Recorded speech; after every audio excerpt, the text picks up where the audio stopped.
the 16th, we're here in Massachusetts, and what a big night it is for Colt Cabana.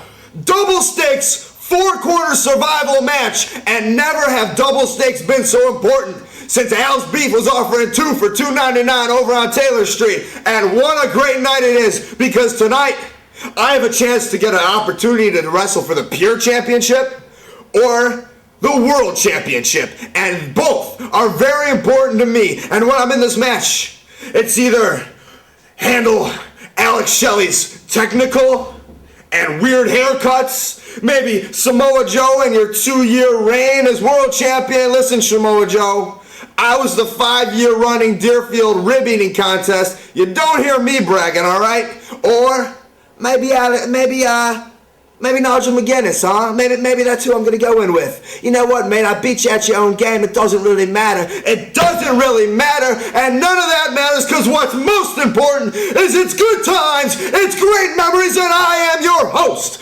Classic Colt Cabana. And what a reoccurring guest we have on. We might as well make him the host. Ladies and gentlemen, I wanna say hi to my good friend, WWE Hall of Famer, Chicago's own, and overall great guy. Ladies and gentlemen, Bobby the Brain Heenan, please welcome again. How you doing? Good, how you doing? I am excellent. Please have a seat. Thank you. You are like a reoccurring theme on here. We love having you. What's the word, my man? I hear a lot of good things about you all over the country. You're doing good. Things are going great in my book, and I know things are going great with you and that cornet. We got rid of them. And thank you for that. Thank you for getting rid of him. And I enjoy your English accent. Did you like that? Can you order me some fish and chips? Fish and chips, mate. Mate? Mate, cheers. And you make your opponent a bloody mess. A bloody... Throw another shrimp on the barbie, right? Well, that's Australia, but it's a suburb. It's a suburb. Yeah. How are the houses over there? Low income? I haven't seen what they draw over there. I've never wrestled there. Oh, well, I'm intrigued. So it's good to have you here in it's good to be here. Massachusetts. And I'll tell you what. There you are. Yes. Been looking all over for you, and I'm glad you're here too. Wait, first of all, he's been on the show how many times? And you've been scheduling me like 16 times. That's I've never Bobby been on the show. Maybe you heard of him, Bobby the Brain Heenan. Bobby the Brain Heenan, greatest manager in professional wrestling history. How you doing? Good. I heard a lot about you. I'm impressed with your ability. Well, sometimes ability, that gets me only so far. You see, I got Prince Nana in Jimmy Rave's corner, and every single time I got Jimmy Rave where I want him, Nana slips him over me. So that's why I'm here tonight in Boston. You're here, I'm here. I figure Nana, he's got the whole embassy in his corner. Cabana has his sights set on getting a title shot, whether it's the World or the Pure. Both, I'm down. I need some help. I'm from Chicago, you're from Chicago, born and raised. I figured who better to offset the managerial skills of Prince Nana than somebody who pretty much invented and ran the game for so many years. I appreciate all the accolades. I said, I just came here to watch your match and to see Ring of Honor. I said, but yeah, I'll do it.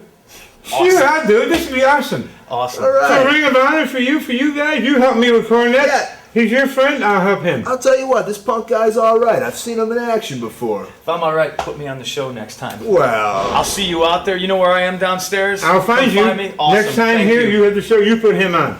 no, About come that. on. Put me on the No, show. Don't worry. I'm rating. What's the guy's Listen. name? Hey, this is Good Times, Great Memories. What's the guy's name I'm in the Colt corner? Cabana. It was great to What's see his manager's name in the corner? Who's manager? He was talking to me about. Prince Nana. Prince Nana? Yeah, not a big fan. He's a Prince mean- Nana? Prince. Sounds like a grandmother. Well, Prince Nana. Yeah, and everyone knows what Nana's another word for. I've seen it before. I gotta go change. Well, I'll see you later, Bobby. Good to have you on the show, and it's good to have you on the show. Thanks for stopping by. Yo, Jay, man. What's Lumberjack really good, match man? tonight, man. That's it, man. 2-1. I'm going to win this. For Yo, real. I'm I going to ain't win gonna this. front. I know you gotta stay focused, man, but damn, yo, we almost had that world title, yo, but almost ain't good enough, man. Man, let me On the tell real, you, son. Let me tell you something. American Dragon tonight is going to be finished. I'm going to be the winner. It's going to be 3-1. That's it. No game 5, nothing. It's your fault that you came to my world title match and screwed me for attacking Jay. Take it personal, baby. I am taking Elevate it your personal. hate right I'm gonna now, take it son. I'm personal. serious. Elevate your hate American right now. Dragon, you call yourself the Dragon? Homeboy, I'm the Slayer, and I'm gonna slay you tonight. That's it for you. Lumberjacks, I don't care who it is. Notorious 187 is gonna be victory. You know what I'm saying?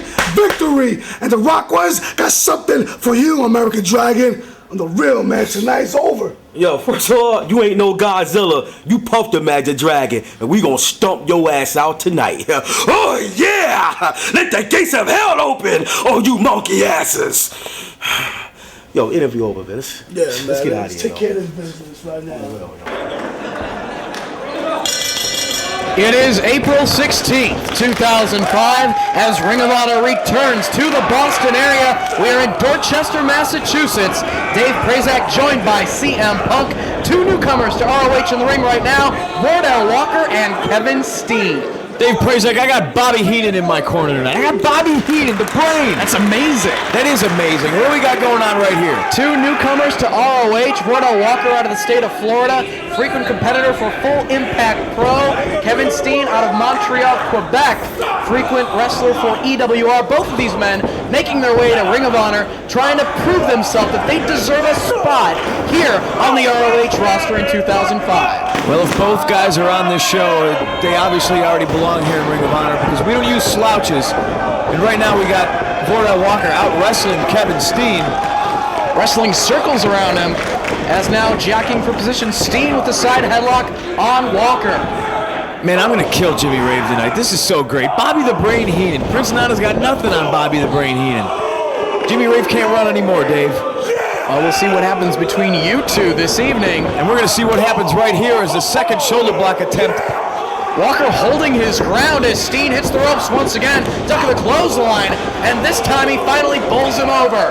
Arm drag from Kevin Steen, Walker back to his feet. Another arm drag, both men back up, going for the hip toss. Walker blocks and takes him down with the lariat. Very impressive, this Wardell Walker. So impressive, in fact, that he caught the eye of Samoa Joe, and Samoa Joe picked him to be on his tag team partner, as his tag team partner in the Trios tournament on 3-5. It takes quite the athlete to impress someone like Samoa Joe. Yeah, nobody picked Kevin Steen to be in that tag tournament. Quite the endorsement for Wardell Walker as he goes to pick up Kevin Steen off the canvas. Lands a couple shots right to the side of the head. Walker off the ropes. STO and down to the canvas. You know, a little earlier you saw Mr. Wrestling Kevin Steen, which is a debatable nickname, almost out-wrestle Wardell with some good catch-can wrestling, a couple of arm drags, but it comes down to the power game. You know, he's just outclassed. Wardell's obviously bigger, spends a lot more time in the gym. No, but I don't care how many reps you do, you get super kicked like that, you're going down. One kick right to the jaw, and now Steen, tide of the match turns into his favor, has now taken the time to jaw with some of the fans here in Dorchester. This is both guys' first appearance here in Boston, the Boston area, correct? Yes. But they have made a handful of Ring of Honor appearances. A key win tonight for one of these men will certainly work their way up the rankings here in Ring of Honor. As now Steen looking for a suplex on Walker, and he gets it. Well, the March 5th Trios tournament show was definitely a big night for both these guys. Kevin Steen being in the six-man mayhem. Obviously, you know, partners with Samoa Joe and American Dragon, Wardell Walker. That was a big eye-opener for him right there. So both guys trying to learn, both guys trying to hold on to a spot here. Neckbreaker onto the knee. Steen looking to follow up here, going for the cover. Hook the leg, man. Only two. Now kicking away at the back of Walker. And again, Steen taking the time to play to the fans here. He needs to stay focused. It's all on the line for both of these men in this matchup. It's definitely on the line, and right here you see Wardell coming back with a lot of slaps. Dazes him with that enziguri upside the head, but Walker charges right back with the forearm, takes Steen down, as now the referee checking on their condition. Everything Wardell lacks in experience, he makes up for in heart. Take it from me, I've seen it firsthand. I wrestled him down in Florida in FIP, and he's a hell of a competitor. Somebody very tough, somebody hard to put away, and somebody you should all definitely keep your eye on. Looks like Steen's going to be the first one back to his feet here.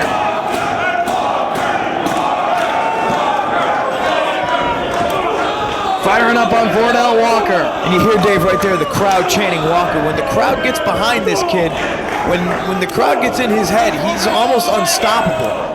It certainly fires him up, but right there, planted face first to the canvas by Steen, but only two. Steen finally hooking the leg there, but still not enough to put Wardell away. Got that shot into the rib cage of Walker. Steen visibly getting frustrated here. And again, not staying on the man could be a crucial mistake for Mr. Wrestling. You know, I hear the fans of Montreal sort of gave him that nickname based on his impressive abilities in the ring. Is now going up top, looking to take a chance here. Kevin Steen. Yeah, but really, what do the fans in Montreal know? Who'd they ever beat? Walker back to his feet. Big time Enziguri. Takes the feet out from under Kevin Steen, crouched on the top turnbuckle. See if Walker now can capitalize. Up to the second rope he goes, looking for a superplex, it looks like. Dave, he almost kicked that man right in the head. He was standing on the top rope. Knocks Wardell Walker back down to the canvas. Steen up top now. Just waiting for Walker to get back up. He's determined to fly off this top rope. Let's see what he's got. Back to his feet. Cross body from Kevin Steen. Hooks that leg. But no, only two. Referee Mike Mongoose says only a 2. Kevin Steen looked at him like it was almost questionable, but staying on the man this time, trying to capitalize. Nice chop right across the chest of Wardell Walker. Steen now going to send him off. Reversal of the whip. Steen off the ropes. Ducks his head. Going for the sunset flip. But Walker, great agility. Still on his feet. And rolls it up. Oh, very close right there. Only 2. Walker made a rookie mistake and put his head down, maybe attempted a backdrop. Got a sunset flip attempt, and I've never seen anybody counter a sunset flip quite like that. Out of the corner. Again, great agility from Walker. Drop kick to the back of Kevin Steen. Waistlock now. German suplex with the bridge. Oh, but he rolls his shoulder up at 2. Back and forth action here from both of these newcomers to Ring of Honor. Who's going to get the victory here tonight in Dorchester? Solid chop right across the chest of Kevin Steen. Sent across the ring. Into the buckle he goes. Comes charging right into the elbow. Walker right into the boot this time. Now second turnbuckle on the inside. Walker almost looks like he's out on his feet. Swing DDT right into the canvas. That could do it, Dave. Hook of the leg.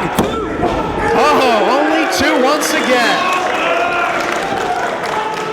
Both of these men putting up one hell of a fight. Looking for the victory. As now Steen again putting the boots to Wardell Walker and taking a little bit of time to jaw jack with the fans. Again, possibly a rookie mistake here in Ring of Honor. Well, definitely a rookie mistake here in Ring of Honor. You can get away with it with another rookie. And now blatant choke right in front of the official.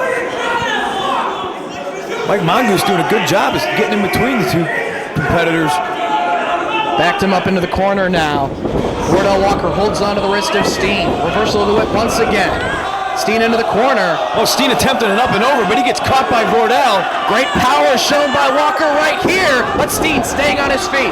Move to the midsection, looking to finish him off. Maybe with that package pile driver right here. It's a Mr. Peepers driver, Dave. Mr. Peepers driver, I stand corrected. But he's got him up once again. Can he hit it this time? He does! Wardell Walker with the cover, hook of the leg! And that's it, Wardell Walker with the win.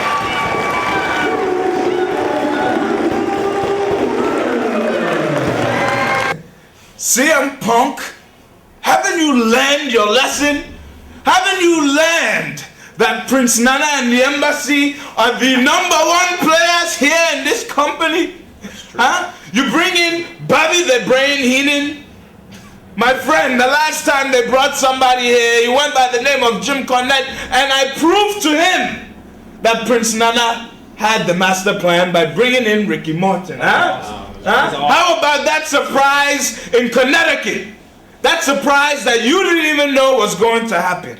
My friend, Prince Nana has the money, Prince Nana has the gold, Prince Nana has the women, Prince Nana has the talent, and Prince Nana is gonna party all night with the Embassy after we win and beat the hell out of you one more time, right? There we go, let's do it.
As we have yet another newcomer to ROH rings in El Generico wearing the mask against a very experienced and established wrestler in Roderick Strong in our next contest.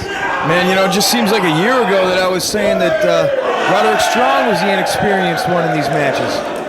Well, Now look at this. This is exactly what we're talking about here. The first match tonight, Dave, Steen against Vordell. Two guys who are looking to gain experience, looking to get a spot. Samoa Joe's sort of taking Vordell under his wing, so he's going to learn that way. And, you know, this is such a deep roster that a lot of these new guys can't help but learn and develop tremendously in just a short time. Look at Roderick Strong right now. Before our very eyes, side headlock takeover by El Generico. A key match for him. Of course, he's looking to earn a spot on the ROH roster, looking to earn future bookings through his performance here tonight. Roderick Strong, a definitely tough task for him on this evening. Oh, going for the chop in the corner. And now El Generico, I don't know if he wants to chop Roderick Strong, because he'll dish it out 10 times as hard. Nice arm drag from Generico right there. And a second. Back to his feet, looking for the hip toss. Shot to the midsection. And Generico trying to take Roderick off his feet, but he stays up. And that'll put a stop to any kind of flippy arm drags you want to do. One of the hardest hitting men in Ring of Honor today, Roderick Strong. I'll give credit where credit is due. I may not like him. I may stomp on him like he owes me money sometimes, but he's a bruiser. He might not be 6'8", he might not be 300 pounds, but he hits like he is. Connects with a drop kick to the chest of Roderick Strong. Out to the floor he goes, and Generico hits the ropes. And looking to soar here. No, back inside the ring.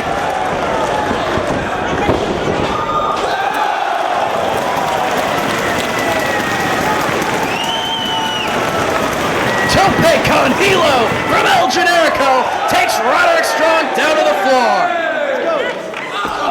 And off the apron with the double axe handle down across the back. Another thing you don't want to do to Roderick Strong is try to work over his back, because he is, of course, the messiah of the backbreaker. Well, I don't know about being a messiah, but I do know he's got some devastating backbreakers in his arsenal. Face first into the guardrail goes Roderick Strong. Roderick Strong could be bleeding right here. Those guardrails are notorious for slicing and dicing the talent here in Ring of Honor. And we'll see just how intelligent El Generico thinks he is if he can capitalize on this crucial mistake by Strong.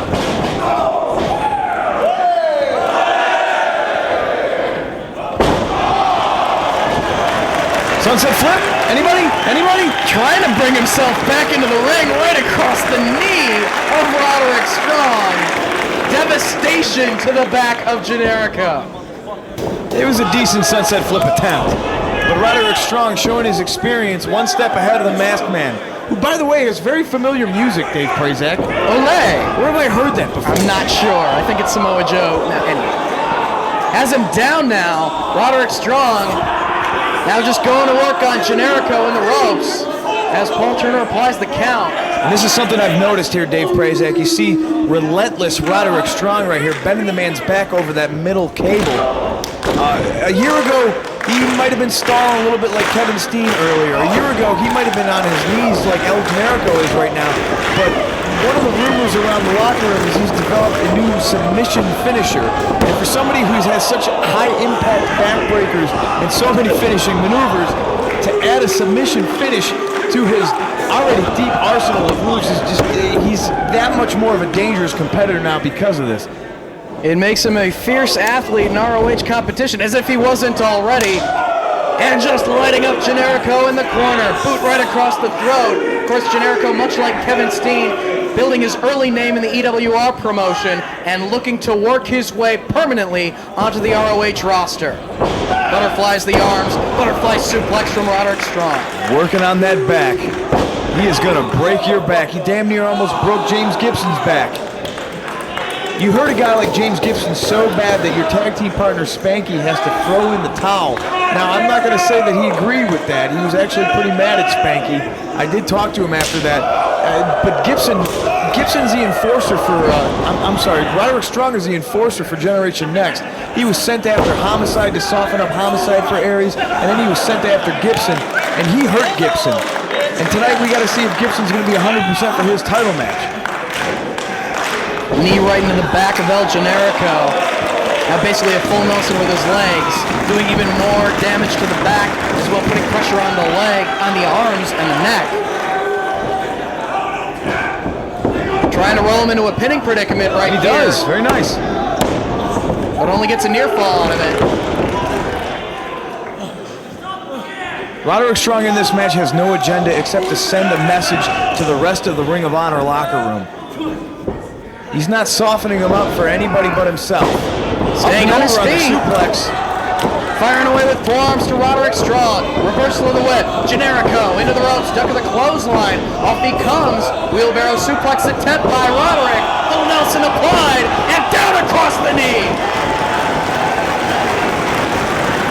How many backbreakers does Kid think he has? Seriously, Dave. I've lost count just in this matchup. Rolls him over, goes for the cover. No, but only 2 for Roderick Strong on that attempt. Gotta hand it to Generico staying in this matchup. He has endured quite a bit, especially to his back. Crowd getting behind Roderick here a little bit. Forearm shot to the jaw of El Generico, staggered into the corner. Oh, the masked man is worse for wear, just getting kicked in the side of the face. And once again, using that rope to choke away now. Pulls Generico back up. Another solid shot right across the chest. Roderick now with Generico. Takes the buckle. Roderick comes charging. Up and over, but staying on the apron.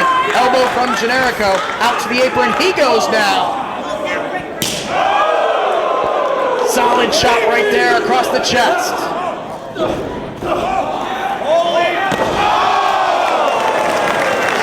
Desperation DDT on the apron. El Generico all the way to the floor. Roderick Strong in the center of the ring now, dazed and confused.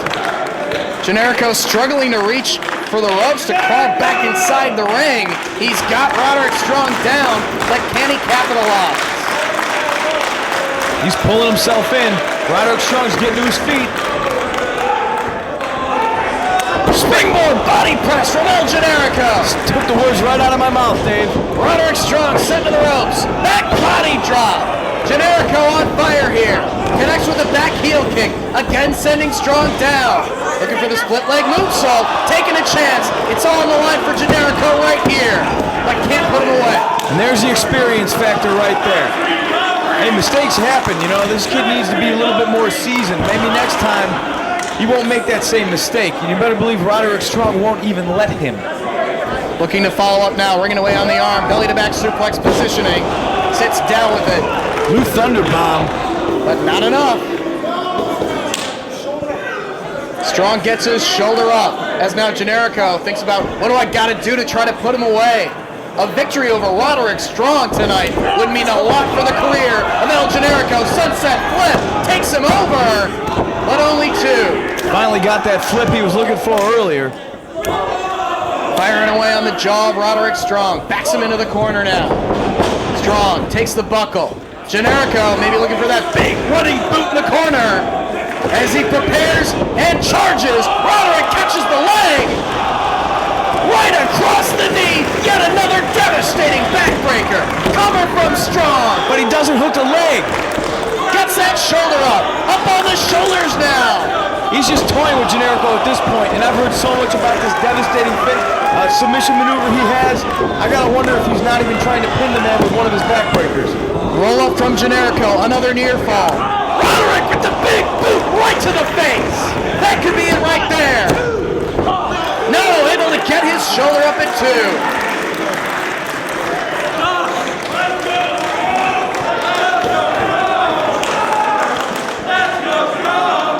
Generico definitely impressing. He's hanging in there with Roderick Strong, not backing down one bit, not getting intimidated. He wants to earn a spot.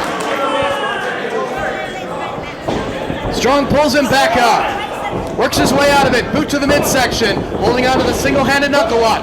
Walking the ropes, some extra leverage, and plants him with a DDT. A tremendous maneuver showing El Generico still got some life. Great tight cover. Still only a 2 count. Roderick Strong still alive. Generico's got to bring the fight to him, and he's got to bring it to him right now, Dave. Every second counts here as Generico contemplates his next move. Trying to pull Roderick Strong back up off the canvas. Took too much time. Going for the backbreaker. Gets a rolling prawn hold, only a 2 count. Nice maneuver right there from Generico. Fires away on Strong. Backed into the corner once again. Into the buckle he goes. Now we'll see that big boot. And this time he connects. Right to the face in the corner. Waist lock. German suplex. Folds him in half. He's trying to bridge to cover the man, but he's landed right on the top of his head. Only 2. Somebody, maybe you can pin the guy if he lands on his ear in Mexico. I don't know, but somebody's got to tell El Generico his shoulder's got to be down. He did damage to the man, but not having his shoulders down on the bridge in that German suplex could have been the decision in this matchup. As Generico looking to follow up once again. Just pulling Roderick Strong up to his feet. Maybe trying to go for that brain buster Generico's been known to use, but he can't even get the man up. Oh, it just flips him out. This could be it, Dave. Roderick Strong's new submission finisher, knee right in the back, Boston Crab. And Generico tapped. Just like that, it's over. He tapped after being in that hole for about 2 seconds.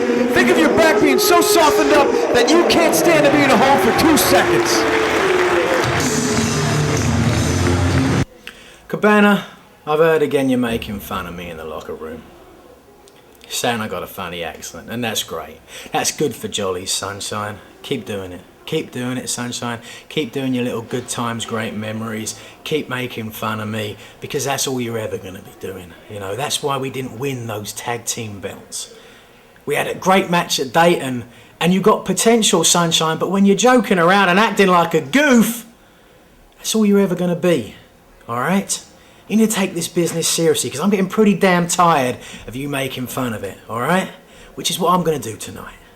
I'm going out there, and I'm going to take it seriously, and I'm going to get a shot at the pure title, or I'm going to get a shot at the heavyweight title, Sunshine. So you can either get serious and join on, and hopefully you can get a shot at one of them either, or else, well, let's just leave it at this, Sunshine. I ain't going to stand around and wait for you. I'm getting pretty damn tired of it.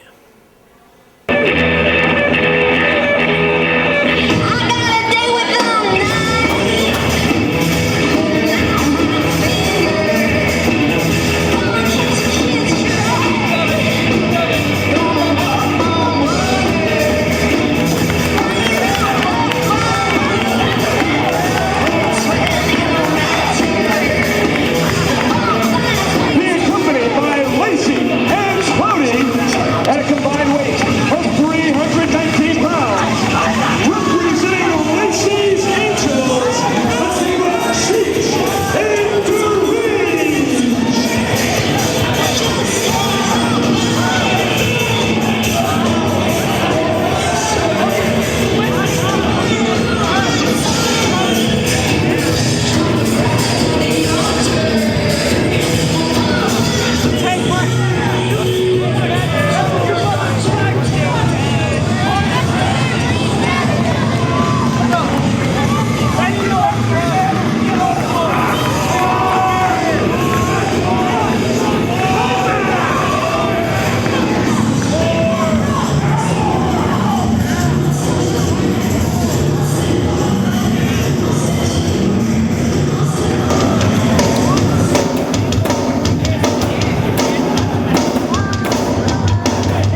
Tag team action, CM Punk as Lacey's... Wait. What? Lacey's what? Lacey's Angels. Angels. No, what were the Boston fans saying? Never mind that. It is Deranged teaming up with Cheech, accompanied by Lacey and Cloudy, to take on the tandem of Dixie and Azrael. The remnants of Special K collide as we have the opening bell. And Cheech, I wonder if Barry Manilow knows he stole his purple velour pants. What is that?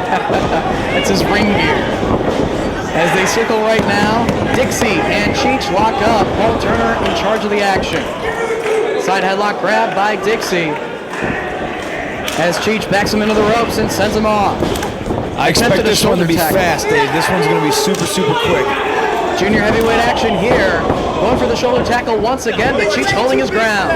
Off the ropes comes Dixie, goes through the legs, and takes him over with a side headlock.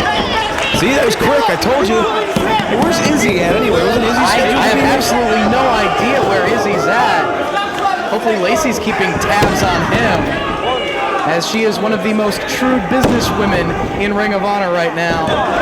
I don't know exactly what Cloudy's deal is. He just does a lot of drugs. I think that is the deal. That sums him up in a nutshell right there. Step over by Cheech, meets the elbow from Dixie. In fact, they used to sum up everybody in this match until Azrael and Dixie decided to get mad serious. And right now they're tearing it up. They had a stellar match with Izzy and Deranged back to basics. I mean, you saw it, Dave. The match was awesome. Amazing, and this matchup should certainly go alongside that, as now Azrael with the side headlock on Cheech. Azrael has really come into his own since getting serious and breaking away from Special K. Cheech now with the side headlock. They didn't so much break away as they threw that name in the garbage when they won it at Back to Basics. They won that name. They have the right to call themselves Special K, but they decided to chuck it, get serious. Going for the double stomp right there, but Cheech connects with a kick to the back.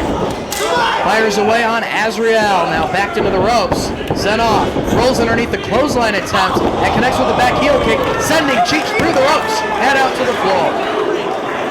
And we see Azrael take a chance right here. As Cloudy getting in the way, referee had his back turned to the action. A low blow right there as Deranged just laughs in his face. Back out to the apron he goes like he did absolutely nothing as Cheech puts the boots to Azrael. Why is Cloudy dressed up? I guess because he's the businessman to go alongside Lacey. As now Deranged tagged in. Lacey's sick. She's like playing house. She's playing like dress up with all these kids, and they don't know any better. Forearm shot from Deranged, now with Azrael sent to the ropes. Connects with the elbow and down he goes to the canvas. Rolls him over, drops the knee down on the side of the face. This is a very slow and almost methodical Deranged. I've never seen him this way before. Maybe new direction from Lacey, trying to get serious herself. Well, there's definitely bad blood between these two teams. I mean, you know, when you get saddled with a dumb name like Lacey's Angels. Chop right across the chest right there from Azrael as Deranged sent in. Going for the tilt-a-whirl backbreaker, staying on his feet, connects with the forearm, holding onto the wrist of Deranged. And another low blow right there. This time the referee sort of saw it, but said it was not below the belt. Connects with the kick, and Deranged in command. Well, Paul Turner needs to get his eyes checked. That was as low as a low kick gets. Nice handspring into a moonsault. Nice athleticism right there, but can't put him away. As Turner keeps Dixie in his own corner. We got Lacey and Cloudy on opposite sides of the ring now. How distracting. That's got to be so tough when you're in the match. You're trying to find what corner your tag partner is, and you got Lacey and Cloudy screaming at you. Not one, but two weirdos on the floor to take your mind off the game. Are you saying Lacey's a weirdo? Not at all. Double team strategy right here. Azrael into the buckle. Nice shoulder block in the corner from Cheech. Deranged follows up with the running knee. Flapjack coming up. They turn it into a slam. Back first down to the canvas. Oh, come on. again, Paul Turner tied up with Dixie in the opposite corner. Another low blow. Cheech with the cover, but Dixie makes the save. He almost got to at this point as the referee. There's so much he's missing because of all the shenanigans around the ring. Oh, there's so much poor Azrael's missing right now. Like one of his testicles. Plants him with the body slam. Cheech. A very cocky cover right there. And not Lacey gonna beat doesn't seem anybody that pleased way. with that either. Lacey doesn't ever seem pleased with anything. Azrael with a solid shot. And once again, right across the chest of Cheech. Goes to the eyes. Draws a warning from the official. Surprised he didn't just kick him in the balls again. Chin breaker right there. Takes him down by the leg. Now tying up the leg. Referee's got to watch the shoulders right there of Azrael as Cheech back to a standing position with the legs tied up. And almost like a reverse curb stomp right there. Right in the man's throat out of the Indian deathlock. Once again, Dixie scrambling to make that save. No matter what they've done to Azrael, he's still clutching at his abdomen. Tag deranged back into the matchup. Another double team maneuver coming up right here.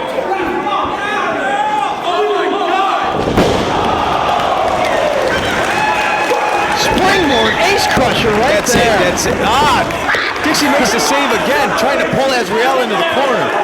Gotta hand it to Azrael, hanging in there despite all of the double team maneuvers, and you can call it triple or quadruple teaming with Cloudy and Lacey on the floor running interference. I'm not so sure he was kicking out of that ace crusher. Dixie had to make the save for his team to stay alive in this match.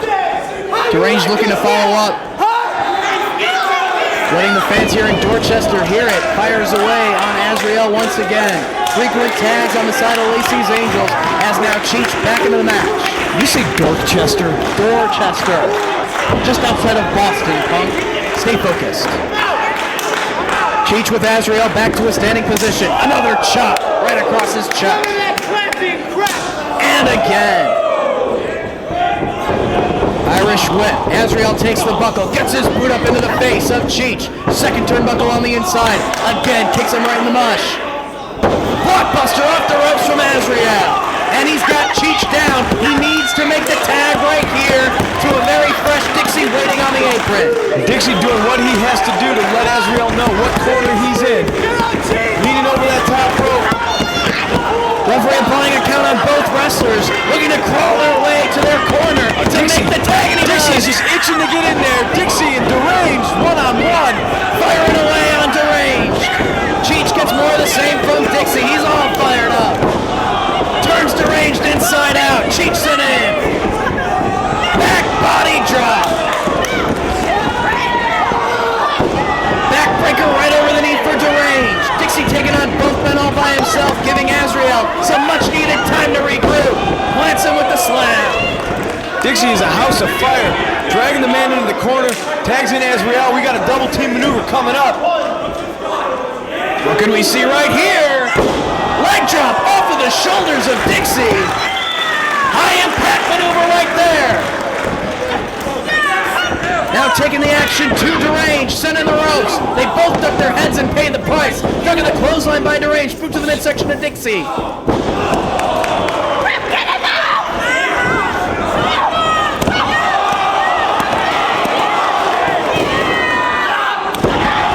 A brutal combination of kicks right there from Azrael. Hooks that leg. Oh, not only two. Azrael's still the legal man. Deranged getting beat like Azrael owns him. Pulling him back up once again. Backs him into the corner. Chop right across the chest. Deranged sent in. Up and over he goes on the neck of Azrael. Reverse run into a pile driver. 1, 2, and 3. Lacey's Angels score the victory over Azrael and Dixie.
title is on the line in our next contest as Jay Lethal is set to defend against Spanky. Joining me at this time on commentary, taking CM Punk's chair, Jimmy Bauer. Should be an excellent contest. I'm really looking forward to this one. Jay Lethal's first defense of the Pure title. Spanky trying to get things underway in a hurry. Lethal moving out of the way.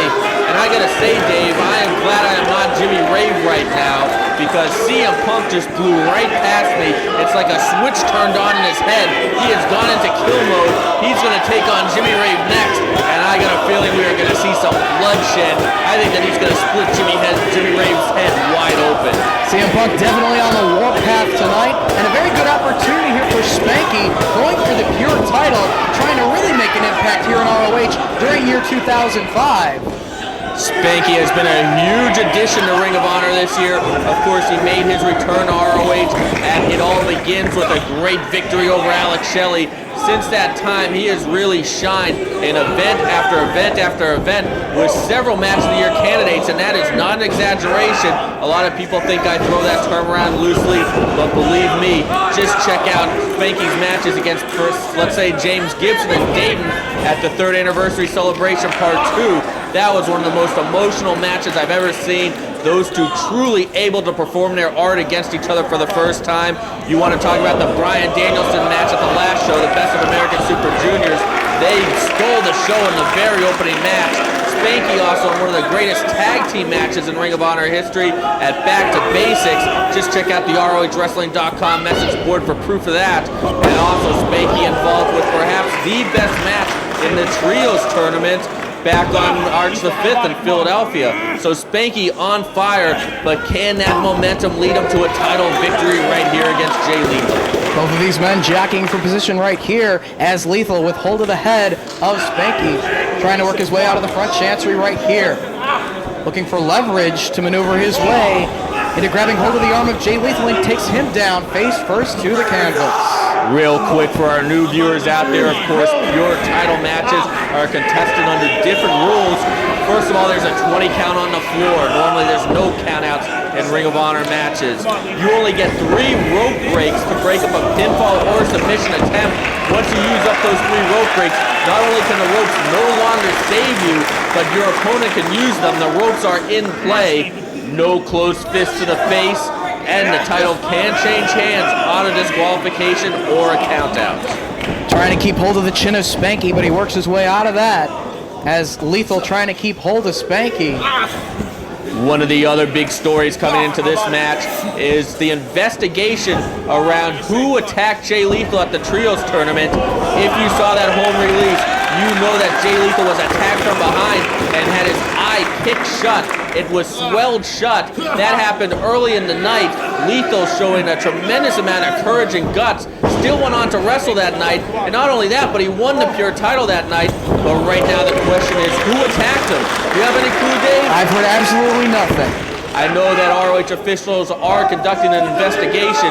They looked at the embassy as the top people who might have done it. But you know what? The embassy all have alibis. Maybe it's someone connected to the embassy. I don't know. But right now, ROH officials are on the case. Right now, Jay Lethal with the side headlock on Spanky, looking for the leverage as he backs Lethal in the ropes and sends him off. Shoulder tackle, bowls over Spanky. Lethal hits the ropes, steps over the body of Spanky. Leapfrog of Spanky. And a nice arm drag, keeping hold of Jay Lethal's arm and down on the canvas. Referee Todd Sinclair checking on the shoulders of Lethal. As he sits up with it, Spanky still holding onto that arm. Knee driven right across the side of the head, making it more difficult for Lethal to try to counter out of this. Bridges up and successfully gets back to a kneeling position. You better believe Jay Lethal is going to be watching the double stakes 4-corner survival after this match if he's victorious here, because he's going to have to defend the Pure title against the winner of the first fall of that match. But of course, right now he's got to worry about Spanky, who's as tough as they come. Up and over in the corner goes Jay Lethal. Nice agility landing on his feet, but Spanky connects. That was a close fist.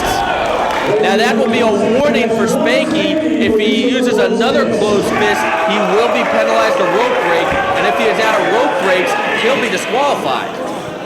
Well, I guess that Spanky not too familiar with the pure title rules. Perhaps that's instinct taking control there. Takes a little getting used to. Spanky, since his time off from Ring of Honor, some new things have come into play, and he's learning through experience, much like some of the newcomers are. As now Spanky set for the ropes, goes through the legs of Jay Lethal, looking for another arm drag, blocks it, and connects with the elbow. Lethal now, once again, picks up Spanky, and plants him with the body slam. Lateral press, not hooking the leg though, only gets 2. Jay Lethal, a protege of Samoa Joe, and it should be interesting to note that Samoa Joe has made waves about wanting to go after that pure title. Landing on his feet there is Spanky. Drop toe hold and right into the second rope goes Lethal. Dave, I gotta know though, who attacked Jay Lethal backstage at the Trios tournament? Well, hopefully we'll find out with a little bit more investigation. I mean, I gotta give Jay Lethal all the credit in the world for even wrestling that night. His eye just swelled shut. Hooking onto that top rope, not allowing himself to be sent to the ropes by Spanky. Sends Spanky off now. Kicks away at the arm of Lethal. Blocks that attempt by Spanky. Belly to back suplex right on his shoulder.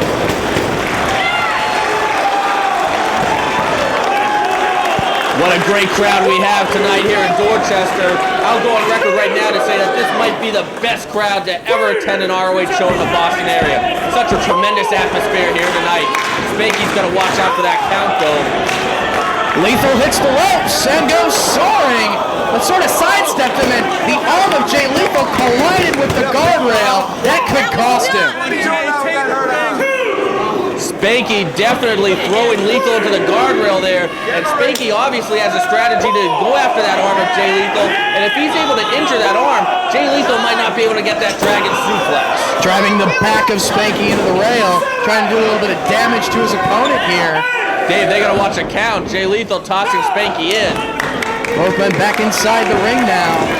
Spanky trying to get away from Lethal, goes for the cover, but Spanky gets that shoulder up. Todd Sinclair, the head official here in ROH, doing a great job as always. Trying to pull him back up, but he'll have none of it. Lethal trying to shake out that arm as he pulls Spanky back up. Vertical suplex possibly coming up. Nice snap on that suplex. Jay Lethal, touted by many as a future star, and I think that you're seeing him realize that potential right here. And obviously, if he's a pure champion, and if he's able to defend that belt against somebody like Spanky, you can't call him a star. Side Russian leg sweep by Lethal, tying up the legs of Spanky now. Whoa!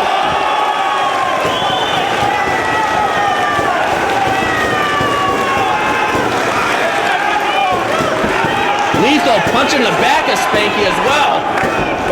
Brutal submission hold, but he reaches the ropes, and Sinclair asks for the break. That's a rope break right there. Spanky's first. Lethal now trying to pull him off. Spanky grabbing the ropes for his life. And kicking away at Lethal, lands a shot right to the mouth. That's another close fist. That's going to cost Spanky a rope break. Spanky is down 2 rope breaks. Once again, instinct maybe taking control of Spanky. In a normal match, he can't throw those punches. He can rely on those punches. Not able to modify his style for these pure title rules. Spanky now down 2 rope breaks. He only has 1 left. Nice backbreaker right across the knee again, staying on that body part of Spanky in this matchup. Jay Lethal's arm might be hurting him, but right now Spanky's lower back is aching in pain. And just kicking away at that back as Spanky tries to crawl away from Jay Lethal, staying on the attack. You know, Dave, we've seen the aggressiveness of Spanky before, and maybe that's why he ended up throwing those closed fist punches. That aggressiveness definitely hurting him in this match. Takes a little bit of getting used to the pure title rules.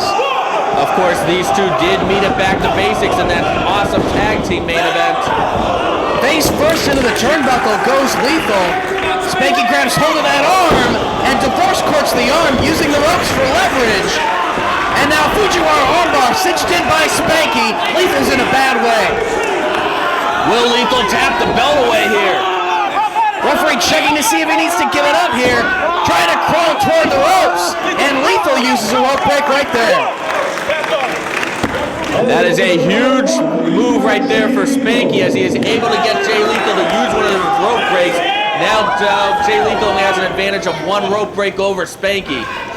Staying on that arm and that shoulder, forcing him down to the canvas and driving that arm down to the mat. Drives the knee into the shoulder to follow up. Spanky off the ropes now. Again, comes charging with the knee. Part of the strategy of these matches is that you do want to get your opponent to use his rope breaks and use them early, because if your opponent uses all his rope breaks, you have a huge advantage in this kind of match.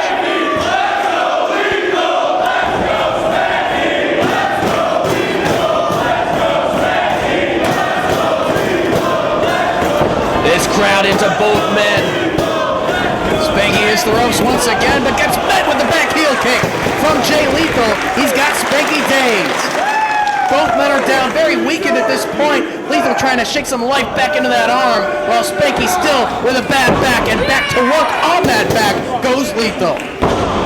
Jay Lethal showing veteran presence in that ring as he is just punishing the lower back. There's that dragon suplex! Oh, Spanky avoided it, staying on his feet, connects with the super kick right to the jaw. Let's see, Spanky, he's going for sliced bread. Can he hit it? Up the ropes he goes, countered, he caught him, but he reaches the ropes. That is not a rope break though, as it is not breaking up a submission or a pinfall into a gut-wrench suplex. While successfully avoiding taking sliced bread number 2 from Spanky. Another veteran-like reversal from Jay Lethal there. Goes for the cover, but no, Spanky gets his shoulder up. Spanky avoiding the dragon suplex of Jay Lethal, and of course Lethal avoiding sliced bread number 2. 2 key moves from both men, able to counter signature maneuvers of their opponent. Connects with the drop kick. Once again to the back.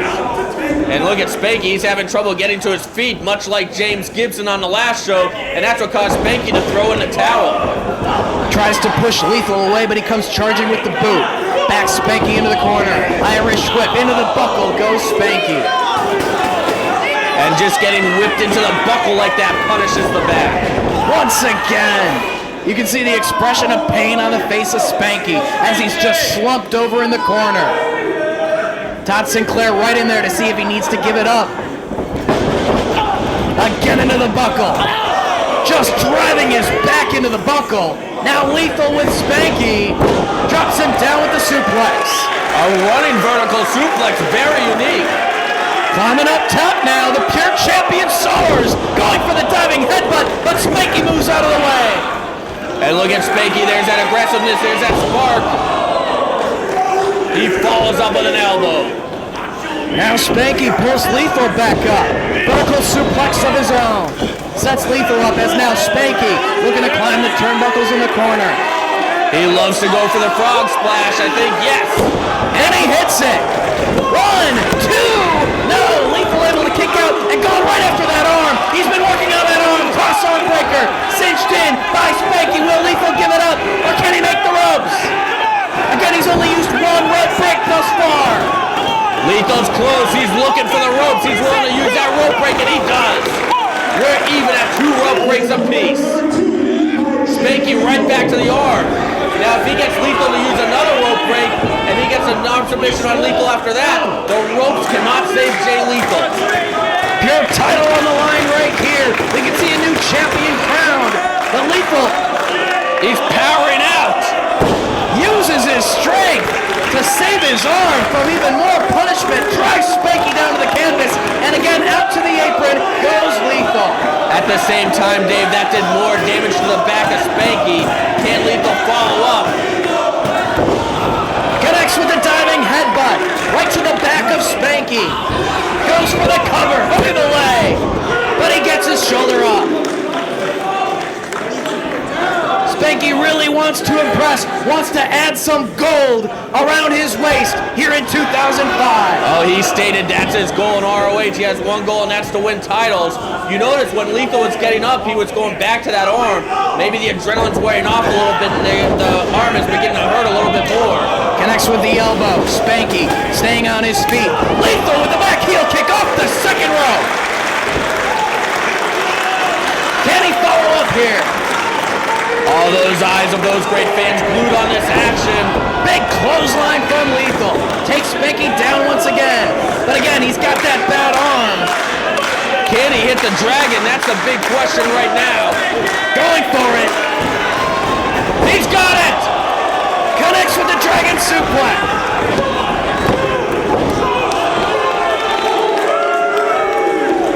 Spanky, he just used the third rope break, but he had to. That was the only thing that could have saved him. And now the ropes are in play for Jay Lethal. For instance, a tarantula-like submission would be legal right now for Jay Lethal. Lethal, the champion, with a huge advantage. He's going for another dragon. It's all over if he hits it. Breaks the full Nelson. Lethal once again hooks it. Broken once again. Chin breaker over the shoulder from Spanky. Splice spread number 2. No! Lethal pushed Spanky off. Able to counter, but Spanky connects with the running boot, knocking Lethal to the floor. Lethal has to watch a count out there. He's only got 20. He can't lose the belt on a count out. Todd Sinclair up to a count of 5. Spanky back to his feet.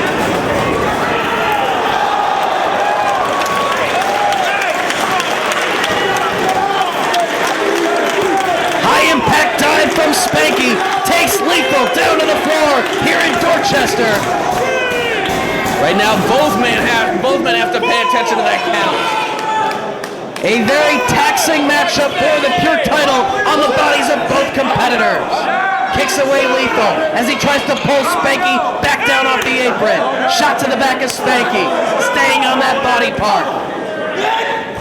Rams Lethal into the turnbuckle. Well, there's nothing too pure about that. More aggressiveness from Spanky. He's going for sliced bread. Lethal pushed him off again. Able to counter once again. Shot to the midsection of Spanky. Ropes are in play for Jay Lethal right here. Spanky can't get out of this. It's a Boston Crab in the ropes. And Spanky taps. He had no choice. There was no way of getting out of that. But add another classic match for Spanky. Jay Lethal successful in his first pure title defense. The only question remains, who attacked Jay Lethal at the Trios tournament? Hopefully we'll get some answers soon.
ripoff.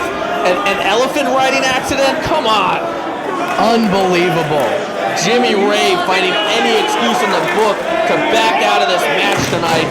However, CM Punk is going to be faced with the Killer Cruel, Prince Nana's bodyguard, and look who Punk has in his corner, the legendary WWE Hall of Famer, Bobby the Brain Heenan. Nobody better to have in your corner to go against Nana and the Embassy than Bobby Heenan.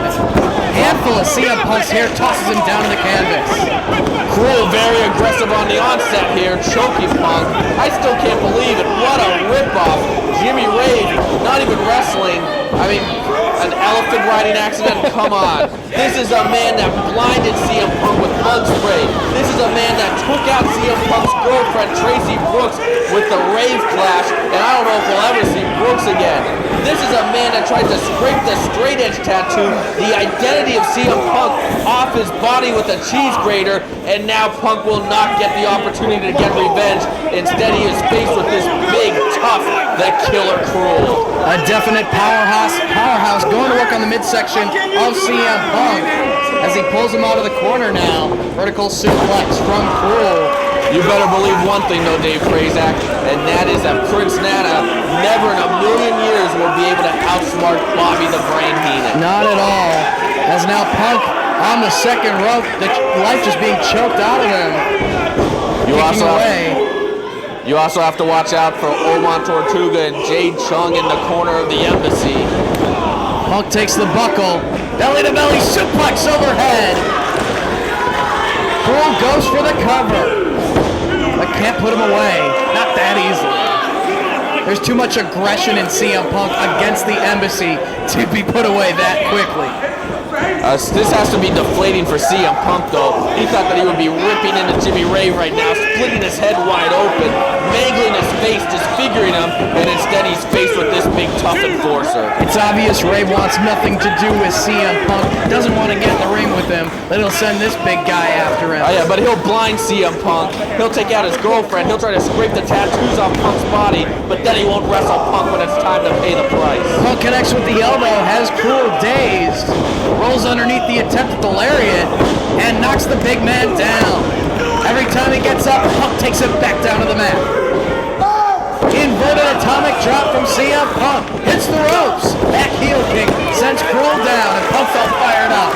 He wants his hands on Jimmy Rave. Bobby Heenan showing his support at ringside. Prince Nana has had encounters with legendary managers before. We saw him try to one-up Jim Cornette at Midnight Express Reunion, and well, he basically did by bringing out Ricky Morton before Morton ended up to be a waste of money for Nana. And there's Nana right now, and look at Heenan! Heenan neutralizing Nana on the apron, grabs hold of the leg. Heenan won't put up with any of that garbage. Punk now, going for the Okada roll, rolls him up, 2, and that's it. CM Punk scores the victory. A small measure of revenge for CM Punk, but you know that he's not going to rest until he gets his hands on Jimmy Rave.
Rose.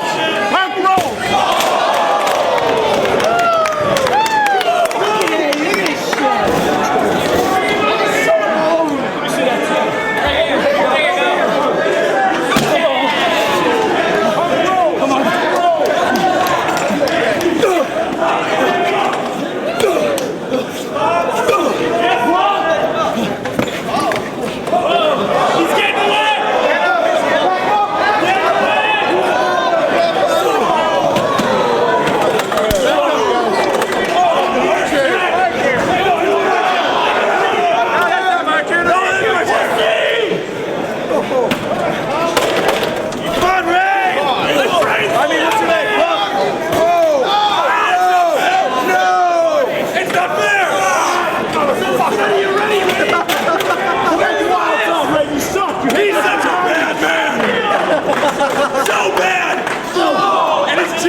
my life. If you want to take things away from me, I'm gonna make you famous.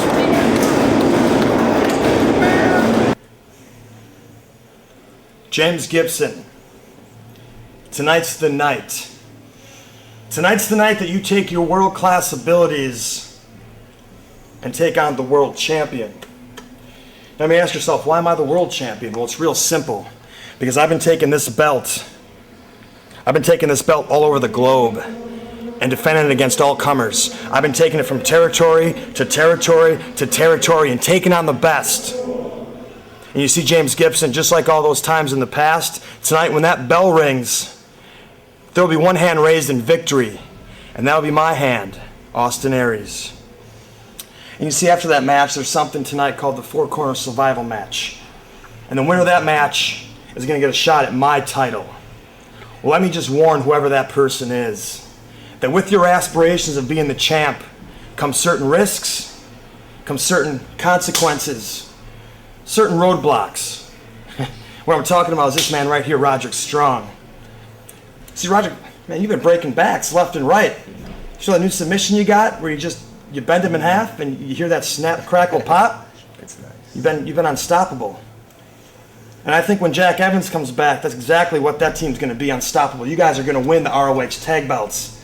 You see, and then Generation Next will have complete dominance over ROH. Let's get out of here.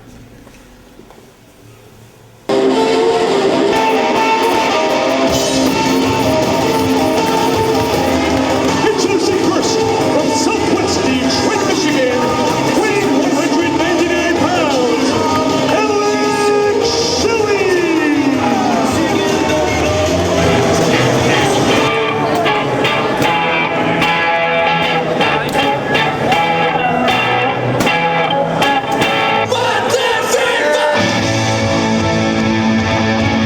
From London, England, weighing 235 pounds, Nigel McGuinness!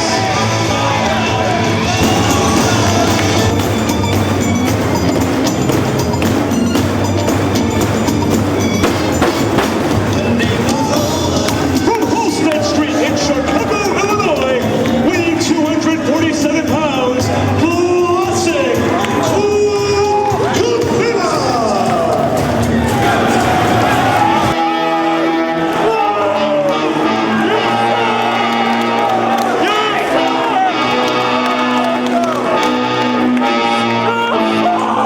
Don't call it a comeback.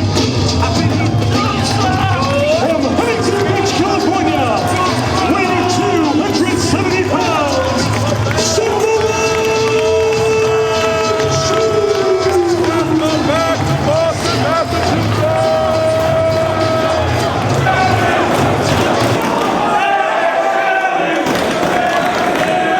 It is now time for the first ever double stakes four-corner survival. There you see a tension-filled handshake with Colt Cabana and Nigel McGuinness.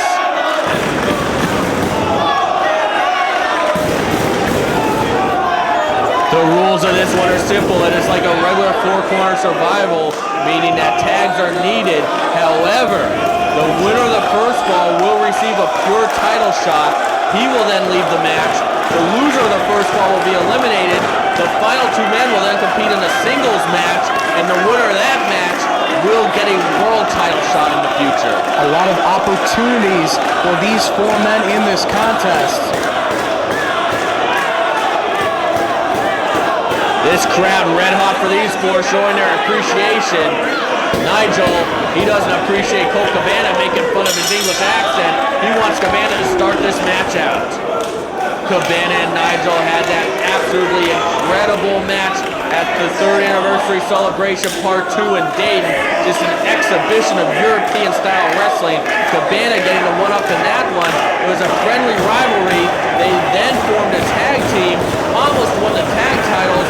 Nigel McGuinness blaming Cabana for the loss, saying if Cabana was more focused, if he took it more seriously, if he wasn't worried about Delirious that night or having good times, great memories that night, maybe they would be tag team champions. Greco-Roman knuckle lock right here as both men interlace their fingers, kicks away one hand of the knuckle lock, does Nigel, sweeps the legs of Cabana, and grabs hold of the leg, twisting away on the ankle. Turns Cabana over, both men back to their feet, single leg takedown by McGinnis, twisting away on the leg of Cabana. Rolls over once again, and Nigel brings Cabana back to his feet, grabs hold of the head. There's definitely a lot of pride on the line in these exchanges.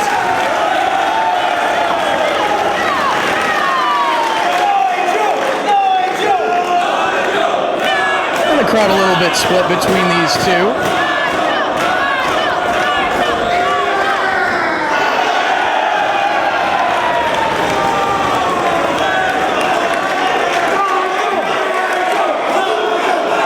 Cabana having a good time in there as always, and that's what's really pissing off Nigel McGinnis.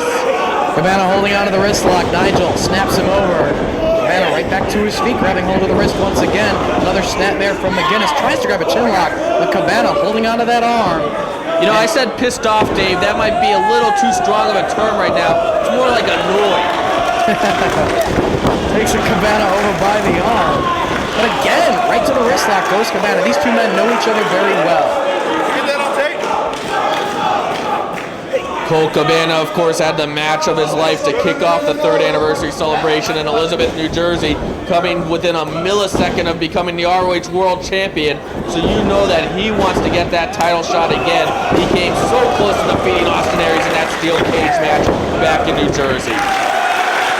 Again, these two at a stalemate. Draws a round of applause from the fans here in the Boston area. And Samoa Joe watches live.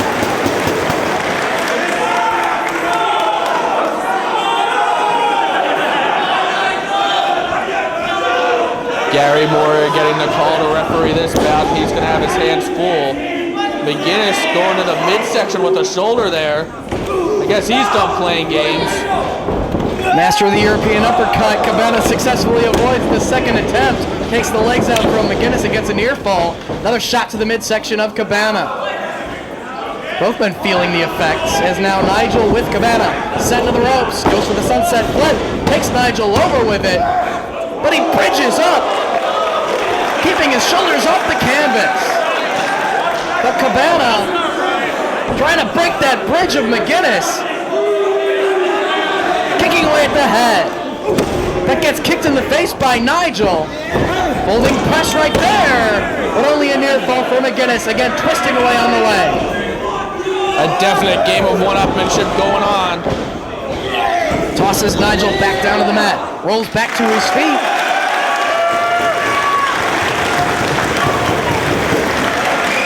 Neither man with a decided advantage and a little bit of a golf clap from Colt Cabana. Cabana showing Nigel that he respects what he just did, but he still has that smirk on his face. Nigel tags.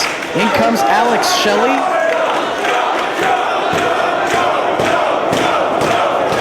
The crowd wants Samoa Joe. Does Colt Cabana want to tag out though? Doesn't look that way. Of course, Colt Cabana has had his problem with Alex Shelley in the past when Shelley was the leader of Generation Next. Since that time, Alex Shelley has tried to apologize to Colt Cabana. We saw that as it all begins last time in Boston. Cabana, though, not accepting the apology. Cabana is pretty much like everybody else in the ROH locker room, in that Shelley has apologized basically to the entire locker room for all the misdeeds that he did in 2004. No one is accepting the apology of Alex Shelley. Shelley is now involved in that war against Generation Next. Austin Aries, Roderick Strong, and Jack Evans. In fact, it was Jack Evans and Austin Aries who injured Alex Shelley in Chicago to end the 3rd anniversary celebration week, and Alex Shelley was forced to miss the month of March with that injury. It's hard to just forgive someone for all that. As Cabana now with Shelley in a compromising position. Will we see a low blow? Referee saying no, please don't do it. Again, ties up the legs, kicks away at the chest, and stretching out that leg of Alex Shelley. You can tell Colt Cabana really wants one of these title shots and he is not tagging out of this one. Grabs hold of the leg of Cabana to prevent himself from getting kicked yet again. And now ties up Cabana's legs, grabs hold of the head now, front chancery, and snaps him over. Grabbing hold of the arm, hammerlock position by Shelley. Can Alex Shelley find a friend in ROH? Can he find a tag team partner he can depend on? Can Cabana find a tag right there? No. Grabs hold of that arm, tying it up. Ties up the legs once again. Submission predicament for Colt Cabana right here. Right now, Cabana's got to get out of there, Dave. Jockeying for position down on the canvas as Cabana now with Shelley's leg.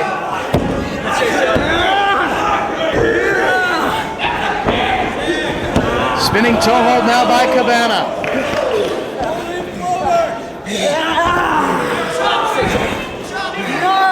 Grabs hold of the head of Alex Shelley. Right in the center of the ring, now butterflying the arm. Submission predicament right here, looking to wear him down. Right now we are seeing these men try to find a weakness in their opponents. This is a match that really could be a very long and grueling match.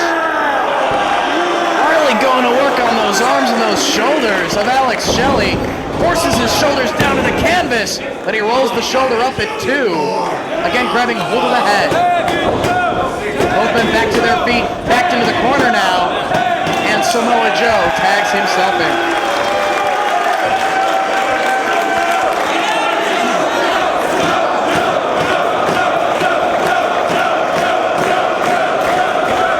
This Boston crowd firmly behind Samoa Joe. Samoa Joe, the new ROH legend, the world champion for 21 months. He put them all down. Paul London, AJ Styles, Christopher Daniels, CM Punk, Homicide. The list goes on and on. Samoa Joe making the belt a world title, and now he wants to get back into the picture. He wants to get back into the title picture. He stated he wants the pure title because he wants to become the first man in ROH history to hold all 3 ROH titles. He needs the tag belts, of course, but first he's going after that pure title. And when it's all about getting that first fall in this matchup, if Samoa Joe's goal is that pure title, he's got Alex Shelley holding onto his wrist right here, cranking away on the arm of Samoa Joe. It will be interesting to see if Samoa Joe really, truly will go after the pure title, which of course is held still by his protege, Jay Lethal. But you got to know that Samoa Joe probably wants that world title back too. That always has to be in his head right now, especially since he came so close to regaining the title and defeating Austin Aries in Chicago. Takes out the leg of Alex Shelley, covering up his head as Samoa Joe pounds down. Big clubbing forearms. Shelley saves himself, crawling underneath the bottom rope. Samoa Joe on a tear. He wants a belt, whether it's the world title, whether it's the pure title around his waist. Let's see if Samoa Joe can back up his words and become the first man to hold all 3 ROH titles.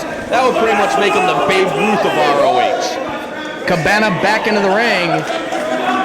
Of course, Colt Cabana and Samoa Joe, no strangers to each other. Cabana actually pinned Joe while he was champion at Survival of the Fittest in a non-title situation.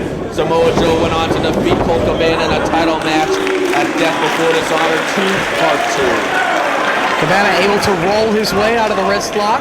Both men back to their feet, and they lock up. Samoa Joe into the hammerlock on classic Colt Cabana. Elbow to the side of the head of Samoa Joe, again rolling back to his feet and out of the hole. Colt Cabana trying to play some mind games with Samoa Joe. That's not going to work though. Samoa Joe's all business, very serious in that ring. Well, Cabana likes to have a little bit of fun. As now Joe with the side headlock applied. Well, it takes a lot of mental toughness in addition to physical toughness to hold a world title for 21 months. Holding onto the waist of Joe, half Nelson works his way into the hammerlock. Cabana ringing away on the arm of Samoa Joe into the top wrist lock. So far, Dave, no one's really been able to get a distinct advantage in this match. Big power slam from Samoa Joe. That'll give him an advantage. You're right about that. Joe now feeling the effects, tagging out. You might ask yourself, why would someone tag out in a match like this? I mean, you can't win a fall, but first and foremost, you might need a breather. You might be hurting. You might take the opportunity to rest up And number two, why wouldn't you let somebody else come in and do some damage? Then you come in like a vulture and go for the kill. Nigel McGuinness over the head of Colt Cabana. Headstand in the corner. Trademark Nigel McGuinness. Comes charging. Cabana saw the boot. Does Cabana have a counter to this? This move has frustrated so many people. Grabs hold of the boot once again. What's he gonna do?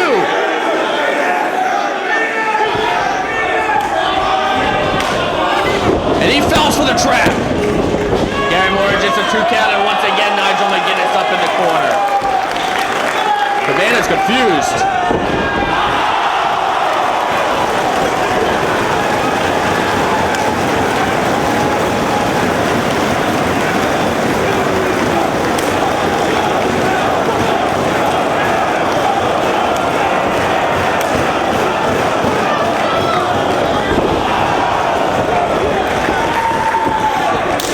Well, I guess that's how you do it, Dave.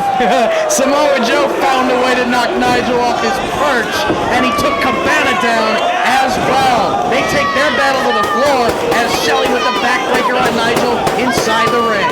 Shelley did tag himself in. Kick right to the back of McGuinness. Another reason why you might tag out here in the early going of a match like this is if you are solely focused on that world title shot, if you don't even want a shot at that pure title. You want to see two of the other guys go at it and be in pure title contention and save yourself to be one of the remaining last two men. That is definitely a strategy that could be employed in this match. We have a cover.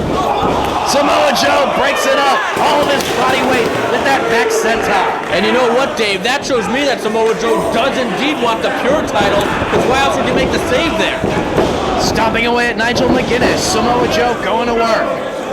We've seen Samoa Joe and Nigel McGuinness collide before in Boston. In fact, on the last two Boston shows, they had a singles match and they were involved in a tag team match. Both excellent matches. Nice combo of maneuvers from Samoa Joe. Nigel McGuinness scored the victory over Jay Lethal back at Weekend of Thunder Night 1 when Samoa Joe was tagging for Lethal. So McGuinness getting the one up there, and now Joe getting the one up with those knees. Right to the side of the head of McGuinness. He's got the choke! He's got the choke! Referee getting right in there to check on Nigel's condition. Cabana thinking about making the save. If he doesn't, McGuinness is done. Cabana making the save. That shows that Cabana wants a pure title shot. Samoa Joe had Nigel in the center of the ring in that choke, but Colt Cabana puts a stop to Joe's quest at gaining a pure title shot. And look at Alex Shelley going off the apron there, making himself unavailable for the tag. Could be an indication that Shelley would want the world title shot, but he is tagged in. He just didn't want to be in there with a fresh Samoa Joe. I don't blame him. That's the cutting style of Alex Shelley. That's what earned him the ire of the locker room in 2004. And now Joe backing away from Nigel McGuinness. It looks like McGuinness is the one without a friend now. Shelley pulling Nigel back into the middle of the ring. Neck breaker coming up and he drops him right down. Lateral press by Shelley, but Nigel keeps that shoulder off the canvas. Trying to crawl for the tag. Nigel looking for it, but Samoa Joe not wanting to tag himself in. A relatively fresh Alex Shelley at this point. Maybe Alex Shelley has found himself an alliance with Samoa Joe. I would be shocked myself, but that's what we're seeing right here as they are working on Nigel McGuinness. Chinlock applied by Shelley. Gary Moore getting in there to see if it turns into a choke. Trying to take the energy out of the British competitor. You know that Alex Shelley wants that world title shot, though. He wants to get his hands on Austin Aries, the man that turned on him in Generation Next. Nigel works his way out of the chinlock. Forearm shot. Shelley dishes it right back out. 3 forearms of his own. Comes charging off the ropes now and connects. Nigel, rope saved him right there, and he connects with the clothesline. But does Nigel have somebody to tag to? Both men dazed. Shelley looking for a tag. Nigel as well. Shelley inching his way towards Samoa Joe and tags. Nigel crawling toward Cabana. Joe with hold of the ankle of Nigel, keeping him away from Cabana, but he does tag. Joe playing around too much. Surprising move from Samoa Joe. And Cabana's very well rested right now. Connects with a drop kick. Joe staying on his feet. A second drop kick. Backs Joe into the corner. Cabana now. Reversal of the Irish whip. Cabana into the buckle. Gets his boot up. Dazes Samoa Joe. Cabana up top. Missile drop kick. Covered by Cabana. But Joe kicks out. Let's see if Cabana can follow up. Can he finally get a singles title around his waist? He, of course, is a two-time ROH Tag Team Champion. Oh, Joe going for that power slam, and Cabana holding onto the ropes. But Joe avoiding that elbow. Now he's taking it to Cabana. Powerbomb coming up. Oh, holds onto that leg right into the STF. And look at McGinnis. Will he make the save for Cabana here? STF applied by Samoa Joe. Will Cabana give it up? Will McGinnis make the save? And yes! Drops the knee. Nigel McGinnis saves Colt Cabana and saves himself a possible shot at the pure title. Oh, look at that though. Nigel now taking it to Cabana. Forearm down across the back. Nigel goes for the cover. Well, he drove Cabana's shoulder into the mat there. Shelley comes in with the drop kick, kicks Nigel to the floor, and comes down with the cross body to the floor. Nigel McGinnis returning the favor for Colt Cabana before saving Cabana from the STF, whereas earlier Cabana saved Nigel from the choke. Cabana, though, is in bad shape. Samoa Joe and Colt Cabana, the legal men in this matchup. The choke! This could be it for Colt Cabana right here. Shelley and McGinnis are on the floor, and he's got the legs wrapped around Cabana. There's nowhere for Cabana to go. Nigel trying to get in the ring to break it up. Shelley is grabbing his leg, though. And that's it.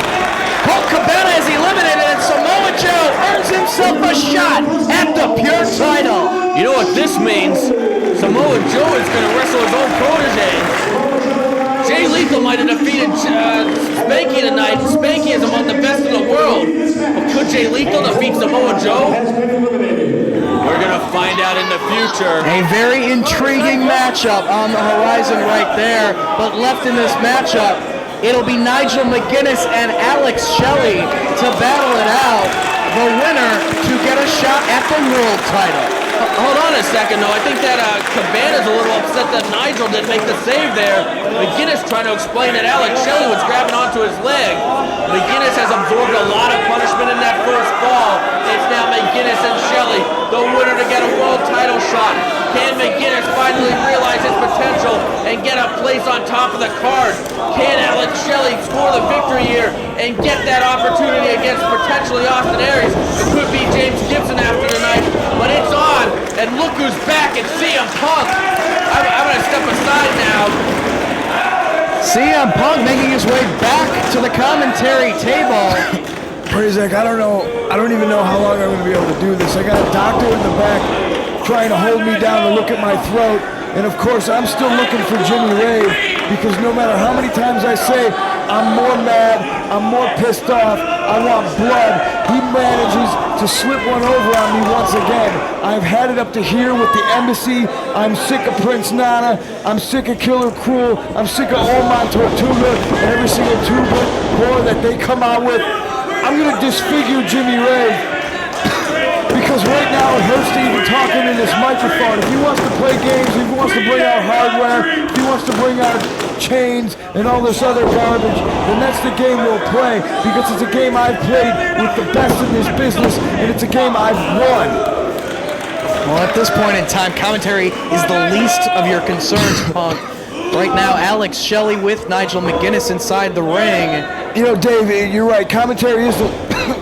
Yeah, you don't need to be doing commentary here. My head is not in this right now, and I'm going to go look for Jimmy Rave because when I find him, I'm going to send him home, and his mother is not going to be able to recognize him.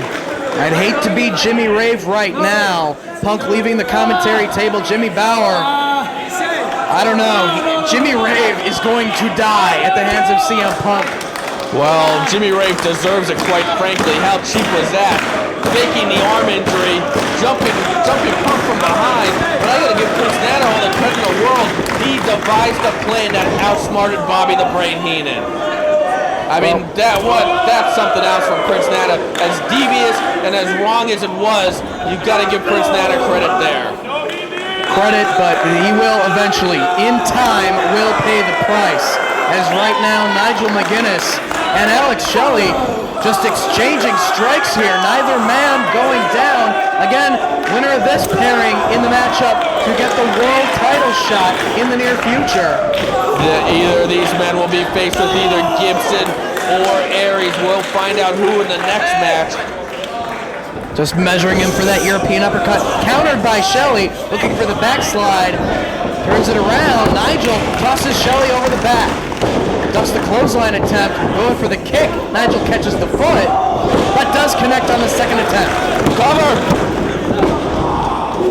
Gary Moyer just a 2 count. The first ever double stakes 4-corner survival is delivering. We've seen some great wrestling in this one. We know that Samoa Joe will be going up against his protege, Jay Lethal, for the Pure title. We'll find out soon who's going to get that world title shot. Alex Shelley, hammerlock position, but broke free. I think he was going for that divorce court hammerlock again, Dave. Shelley moving out of the way. A new maneuver that Nigel has been putting to use in recent months. Of course, Nigel McGuinness loves to use that arm submission. That's why he's trying to soften up the arm. Going for it again. No. Third time's the charm. Hammerlock divorce court from McGuinness, doing crucial damage to the arm of Alex Shelley. Now the question is, can McGuinness follow up with that arm submission? He's going for it right now. He's got it cinched in. Will Alex Shelley be able to hang in there? Or will Nigel earn himself a shot at the world title? Shelley works his way out of the hole, trying to turn the tables. Border City stretch cinched in by Shelley. Cranking back on the head. We've seen him beat many men with this. McGuinness has to get to the ropes. He's close to tapping. Oh, you know the pain's got to be racing through the body of Nigel McGuinness right now. Can he reach those ropes? Inching his way toward the ropes, and he does.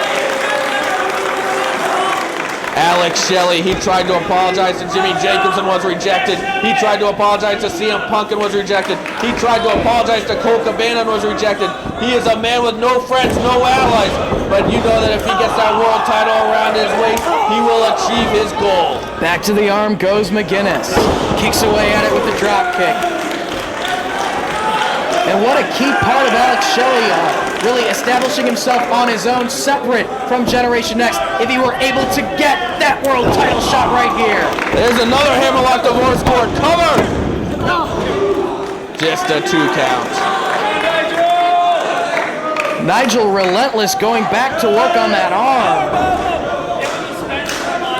Shelley definitely favoring that arm as McGuinness at a standing position, contemplating his next move. This is becoming a very grueling contest. Who has the best stamina? Who can absorb the most punishment? Of course, McGuinness took far more punishment in the first fall than Alex Shelley. Chop across the chest to McGuinness, forearm down across Shelley's back. We've seen a lot of hard-hitting strikes in this one. You notice Shelley's trying to protect that arm, though. Doing his best as he goes to send McGuinness into the buckle, and he does. Nigel gets the boot up into the face. He's going for that headstand again. And yes, he trapped Alex Shelley with it. Cover!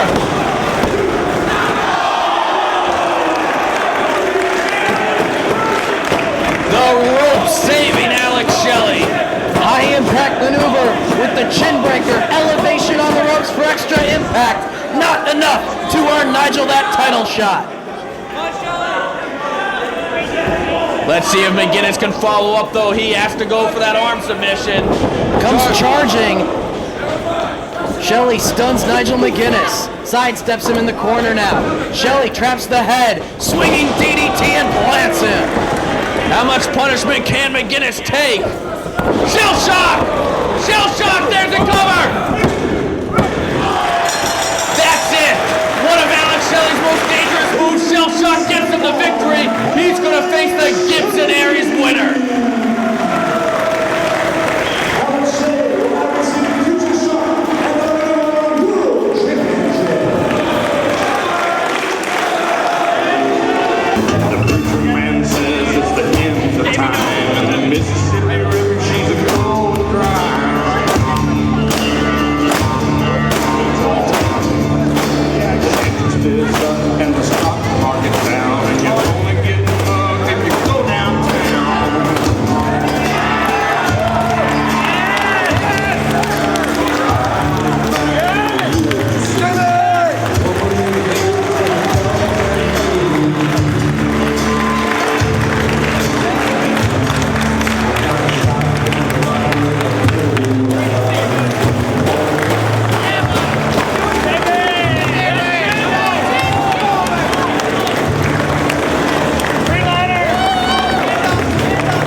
Now time for the world title match. The Code of Honor followed by the champion and the challenger. Gibson with some additional words for Austin Aries. A first time ever match. The bell is rung. I can't wait. What an opportunity for James Gibson here in Ring of Honor, going after the world title in Austin Aries. Two very well matched up wrestlers, about equal in size.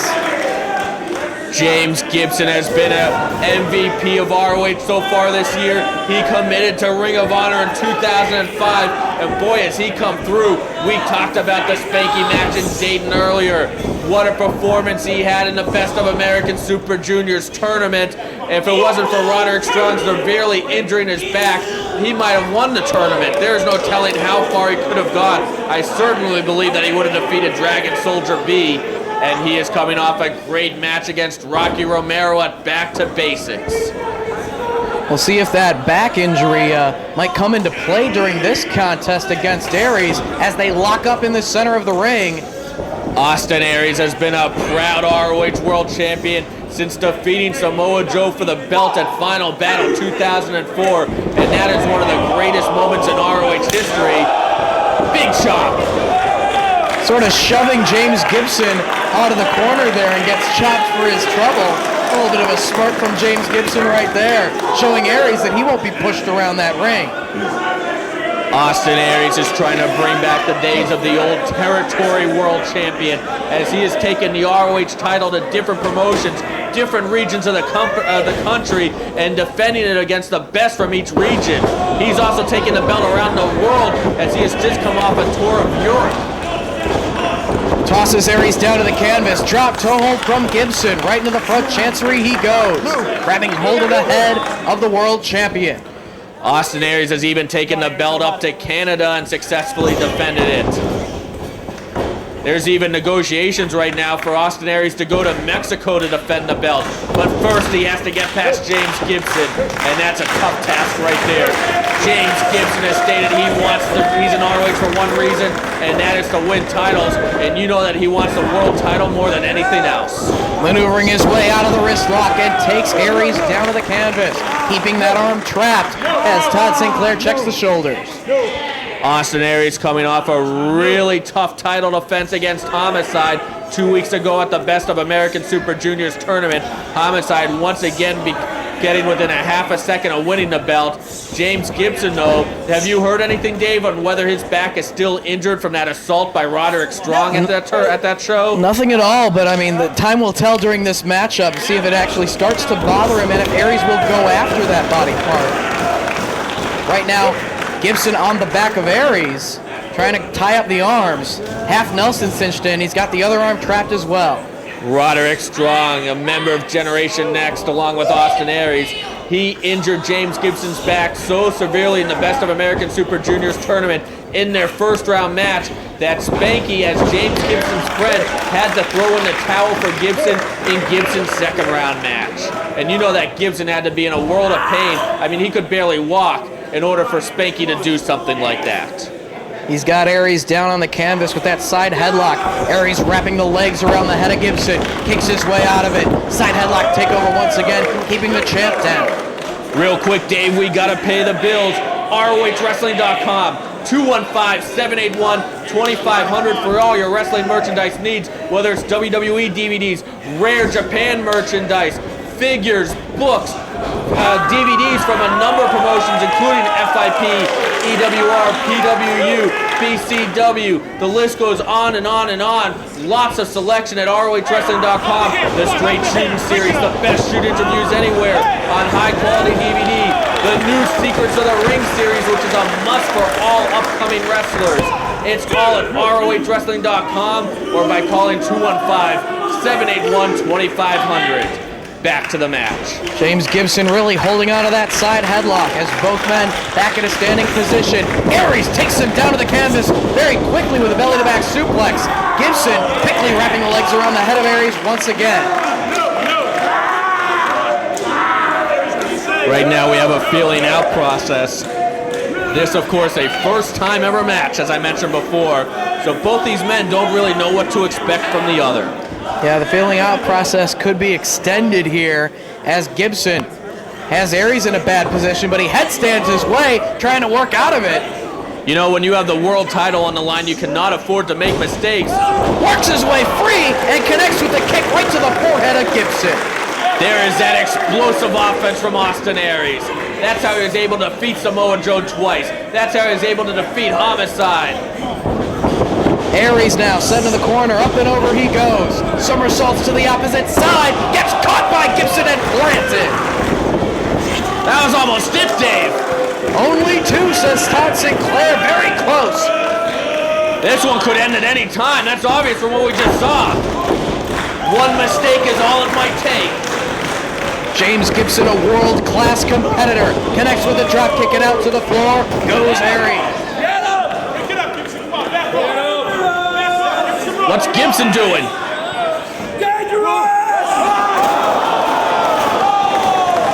And he drives Aries with that crossbody to the floor, into the guardrail. Both men are down as the referee checks on their condition.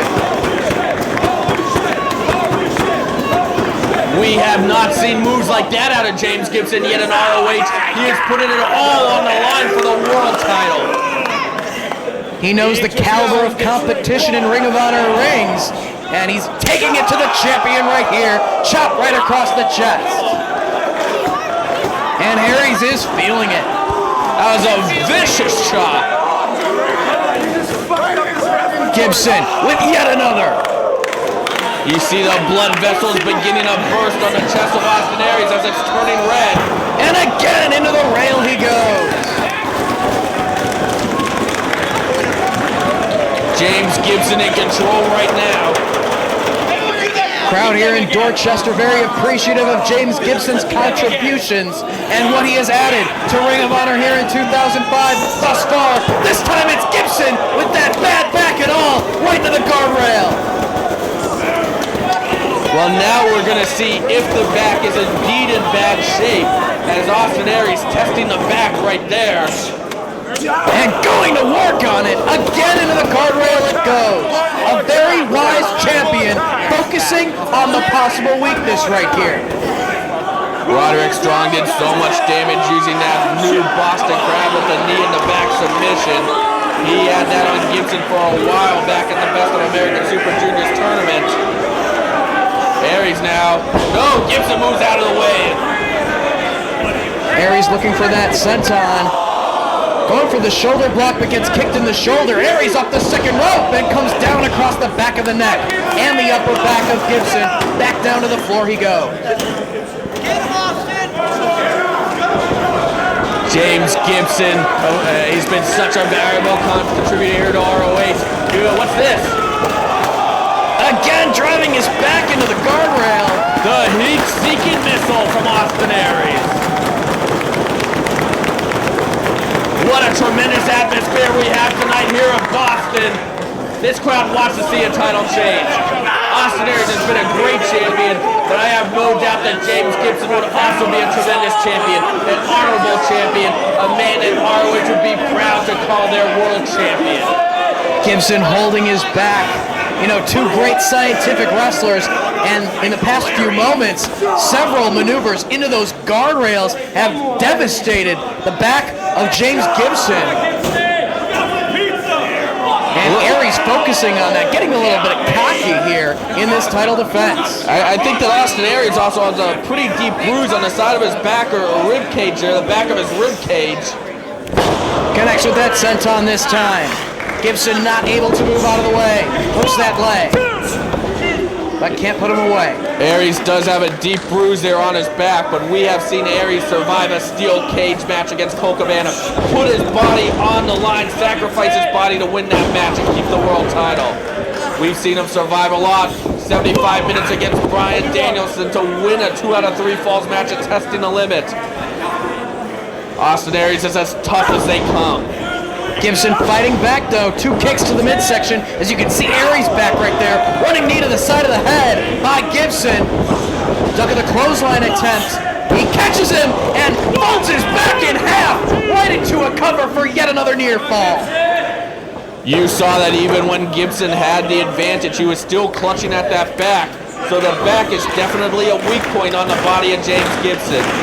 Even if it wasn't hurting going in tonight, even if it did heal from Best of American Super Juniors, Aries has done a lot of damage to it right here in this match. Aries scoops him up and plants him with the body slam, turning him over, exposing that back for more punishment. Very simple yet effective. Small package! Oh, all it takes is 3 seconds. And Aries connects. As soon as Gibson got back to his feet, he got chopped right back down with the clothesline.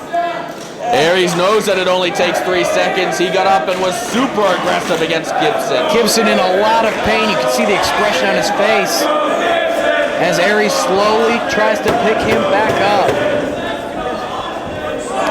Aries now trying to deliver the punishment. Will he stay on the back? Of course, Austin Aries loves to use the brainbuster, the crucifix bomb, and the 450 to finish off his opponents. James Gibson has been using that front guillotine choke. And that crucifix bomb of Aries could be the maneuver with a bad back that could certainly put Gibson away during this contest. But maybe wasting a little bit of time right here, not staying right on the man as he slowly picks him back up. Austin Aries put a flurry together against Samoa Joe unlike anybody else in 21 months of Samoa Joe being world champion. Can he do it here again? Gibson gets his feet up into the face of Aries, grabs hold of the head. Up to the second rope he goes. But did he see him clutch his back there? Oh, right into the knee of Aries. More devastation to the back. You know what? It might have been that 1 second when Gibson was in control that he had to clutch his back. That 1 second delay, that might have given Austin Aries the opening to hit that backbreaker. Just first on the canvas, Aries off the ropes and drives the knee right into the spine. Cover! 2 count only from Todd Sinclair. And Aries can't believe it. Austin Aries in firm control right now, but we've seen James Gibson take a beating in the past. Spanky took him to the limit in Dayton, a classic match there, and Gibson still pulled it out. Aries places Gibson up top. Up to the second, he goes as well. Gibson with elbows, trying to fight his way out of it. Knocks Aries back down. Shot to the back of Gibson by Aries, and again. And what's this, a torture rack maybe? Up on his shoulders. Human torture rack by Aries. Gibson grabbing hold of the nose, trying to free himself, but more damage done to the back. Absolutely devastating by Austin Aries. Cover! Not enough. Gibson staying in there. That is why they call Austin Aries the wrestling machine. It is maneuvers like that. It is the fact that he can use submissions. He can fly. He has explosive high-impact moves. He executes everything with such velocity. It makes him a true wrestling machine, and that is why he is the tough-to-beat ROH World Champion.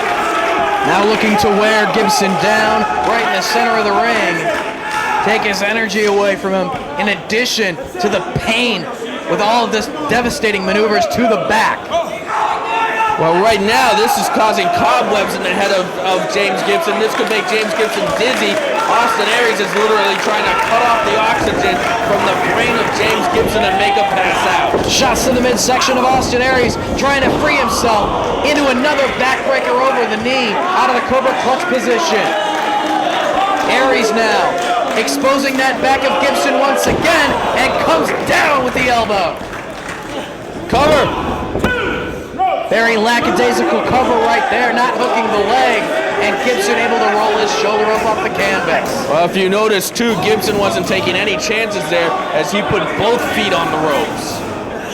Aries snapmares him back down to the mat, looking to keep him seated. Knee driven right into the back, extending the arms, a lot of pressure put on that back. You can see the expression of pain on the face of James Gibson. James Gibson says he has a lot of unfinished business in professional wrestling. There's no politics in ROH, no one to hold him back, and Gibson knows it. That's why he wants to be ROH World Champion. Belly to back suplex on Austin Aries. Buys Gibson a little bit of time to dig down for some extra energy. and stay in the contest. Now Aries favoring his own back. Forearm shot from Gibson with hold of Aries. Reversal of the whip. Gibson off the ropes. Goes into the sleeper hold. That was a follow-up on the Cobra Clutch.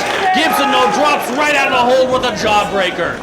Aries is stunned. The rope's holding him up at this point. Power slam from Gibson. 2 counts. So close to a title change, but now the question is, can Gibson follow up as he is clutching at that back? It's all about energy. It's all about digging down for an extra burst. Well, Gibson proved that he will not say the words, "I quit." He proved that at the last show. That's why Spanky had to throw in the towel, and Gibson's up. Forearm shot for Aries. Elbow to the forehead. And again. James Gibson with Aries, set into the ropes. Meets the elbow and the forearm of James Gibson. Face first in the top of the turnbuckle. Gibson with Aries. Short clothesline takes him down. Gibson now looking to take a chance.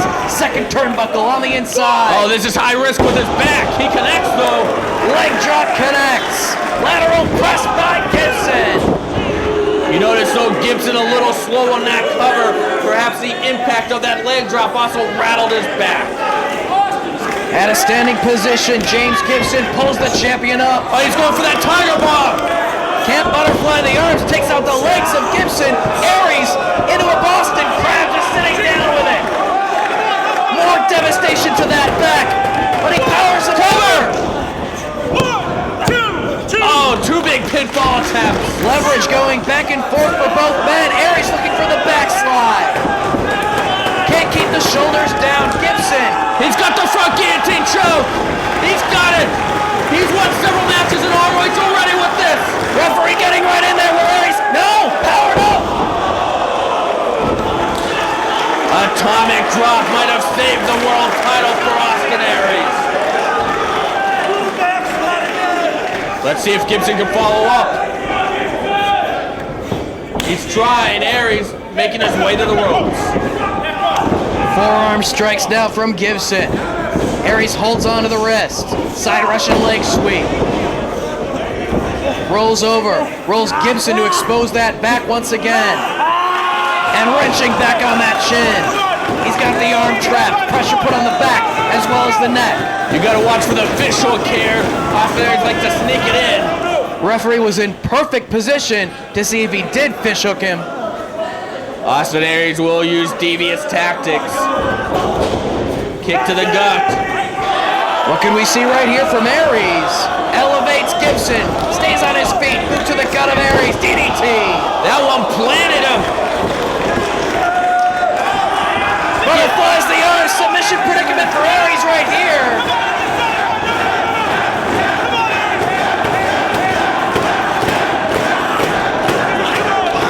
Aries hangs on. Hold on.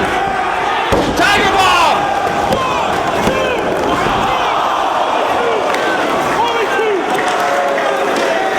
Oh, I thought that was it, Dave. I thought we had a new champion. So very close to a title change here in the Boston area.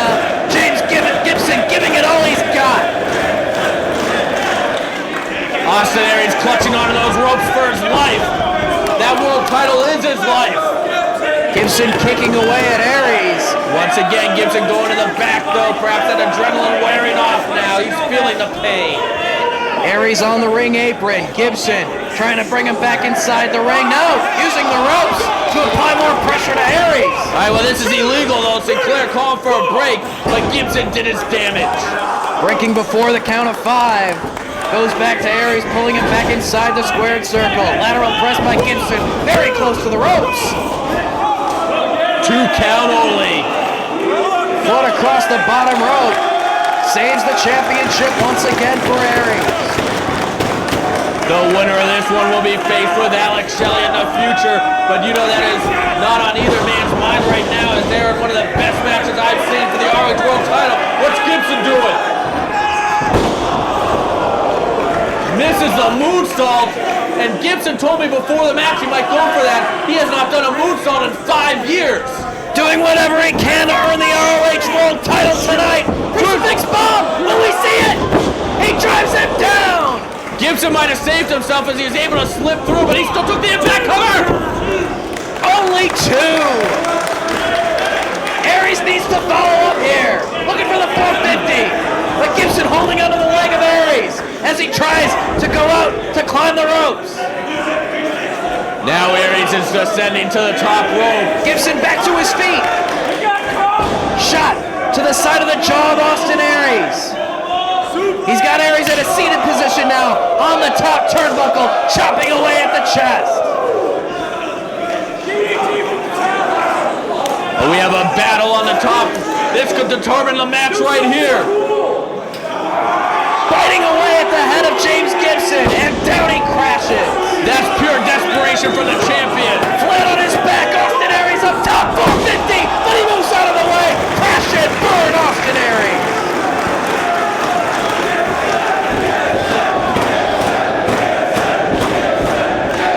Brainbuster! Gibson rolls through. He's going for another one. Aries blocked it. Aries has got him up. Brainbuster from Aries. They both hit brainbusters. The cobwebs have to be in both men's heads right now. Both men going for yet another. Who can get it? Gibson drops him down yet again, right on his head. How many times can a man be planted on his head? Don't forget, Gibson scored that DDT earlier. How can they keep getting up? They're going on pure instinct right now, pure adrenaline. This is how much they want to be ROH World Champion. The crowd here wants to see a title change tonight. Gibson with yet another brainbuster on Oh, that's Aries. it. That's it. Not going for the cover. He's going for even more damage. He's going for another brainbuster. He's trying to brainbuster Aries into oblivion. Aries gets him up. Another from Aries. Both men are down. Double cover. And they both kick out.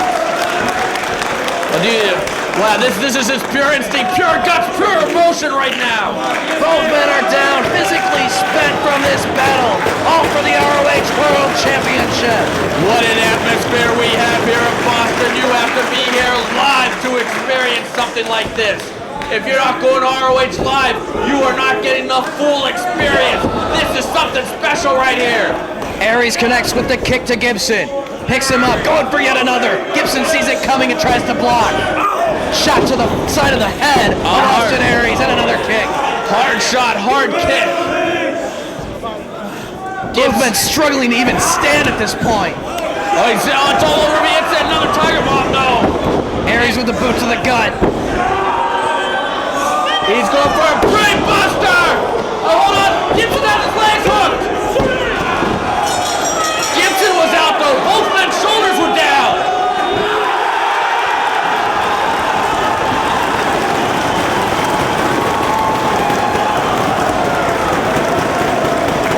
What? I thought we this new champion?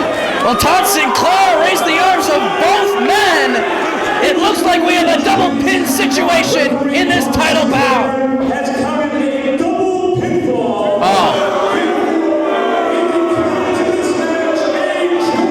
Oh, a double pin, a draw.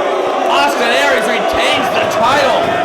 Both men's shoulders were down as he went for that cradle. Both men were brainbustered into oblivion. It was so back and forth, it was so even between these two that they pinned one another simultaneously, and Austin Aries keeps the ROH World title around his waist. Hold on, Dave.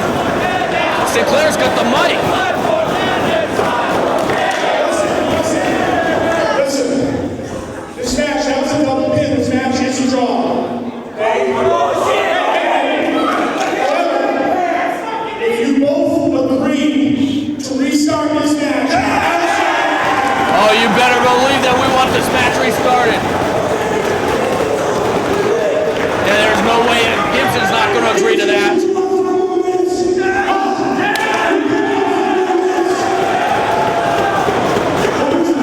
Shelley.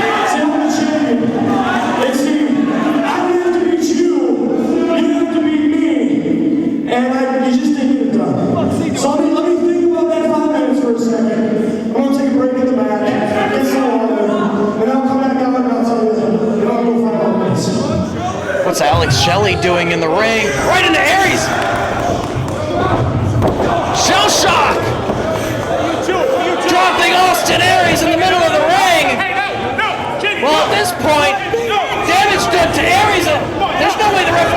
start the match now. No, there's no way. Austin Aries just took a brutal shell shock, one of the most devastating moves in Alex Shelley's arsenal.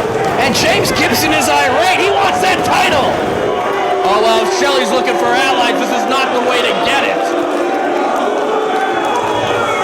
It looked doubtful that Aries was going to let the match be restarted anyways, but there was always a chance, but that just ruined it. Austin Aries retains the ROH World title, but he's going to be faced with his former Generation X partner, Alex Shelley, in the future.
From the old Boston Garden, you are sure to be familiar with this man. He is a local legend. Please welcome the Duke of Dorchester, Pete Dury.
We are ready for match number 4 in the best of 5 series between Bryan Danielson and Homicide.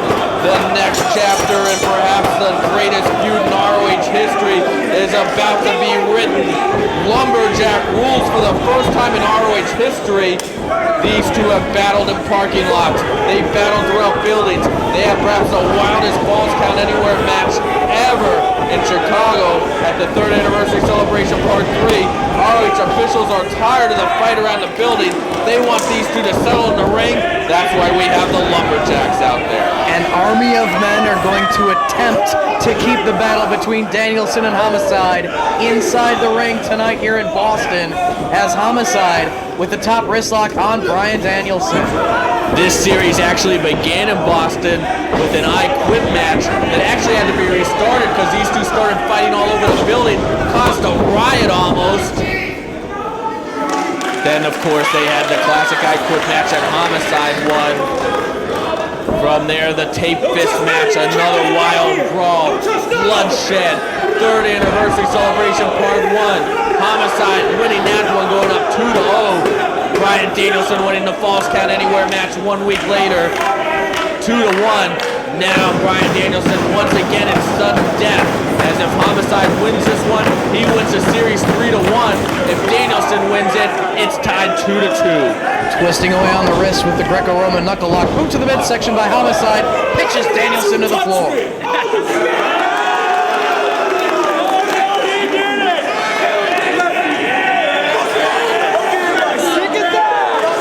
And Danielson pretty much negating the Lumberjacks there, warning them not to touch him. I wouldn't want to approach Bryan Danielson with a warning like that either. He's psychotic. Bryan Danielson going over the edge in this feud against Homicide. We've seen a new side of him, a brawling side of him, and it has been absolutely vicious, intense, and brutal. Of course, Homicide, we already knew he was one of the best brawlers in wrestling, one of the most sadistic men going today. All you have to see is his Steve Corino matches from 2003, Bitter Friends, Stiffer Enemies, War of the Wire, both of them legendary. His feud against Samoa Joe. Cranking away on the headlock on Bryan Danielson as he backs Homicide up against the ropes. Referee looking for a break here. But a boot to the midsection of Homicide, and now Danielson forces him outside.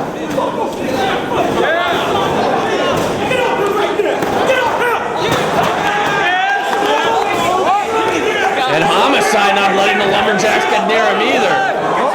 Or Julius Smokes with that baseball bat in hand. Yeah, you definitely have to watch out for that.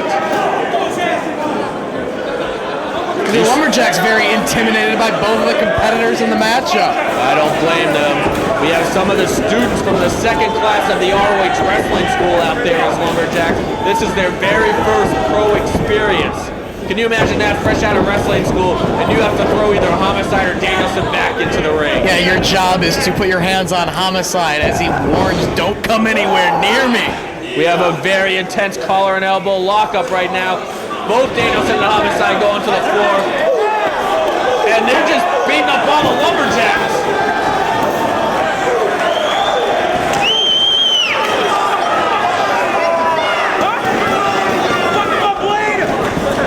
Finally, the Lumberjacks overcoming them. Or at least Homicide getting him back into the ring, but Homicide and Danielson dished out a beating to those Lumberjacks out there. Those ROH Wrestling School students learning the hard way. We have a mixture of some independent athletes from the New England area as well as the wrestling school students, and they are all taking a beating so far. But notice they are doing their job. Homicide and Danielson are still in the ring. They lock up once again, collar and elbow. Homicide going after the arm of Danielson, ringing away on it. Over the shoulder of Homicide and cranking away. Into the wrist lock he goes. You saw a clip before this match began of something that happened earlier tonight. It wasn't something we were going to put on the home video. It was something for the house, as wrestling insiders say. Basically, the Duke of Dorchester, Pete Doherty, a cult favorite from the Boston Garden, a WWF prelim wrestler. He was here as our special guest. And of course, he's from Dorchester. Let's hold on, the action's picking up. Nice arm drag from Danielson right there, holding onto the arm of Homicide. Anyway, we couldn't come to Dorchester without having the Duke of Dorchester at the show as a special guest. Homicide and Julius Smokes trying to crash the party, take out the Boston cult favorite. Bryan Danielson making the save.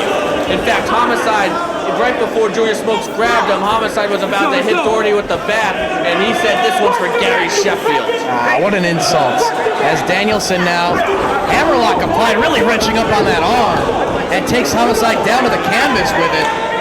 As the referee checking on Homicide's condition, and Danielson going to work on the opposite arm and twisting away on the wrist, bending those fingers back.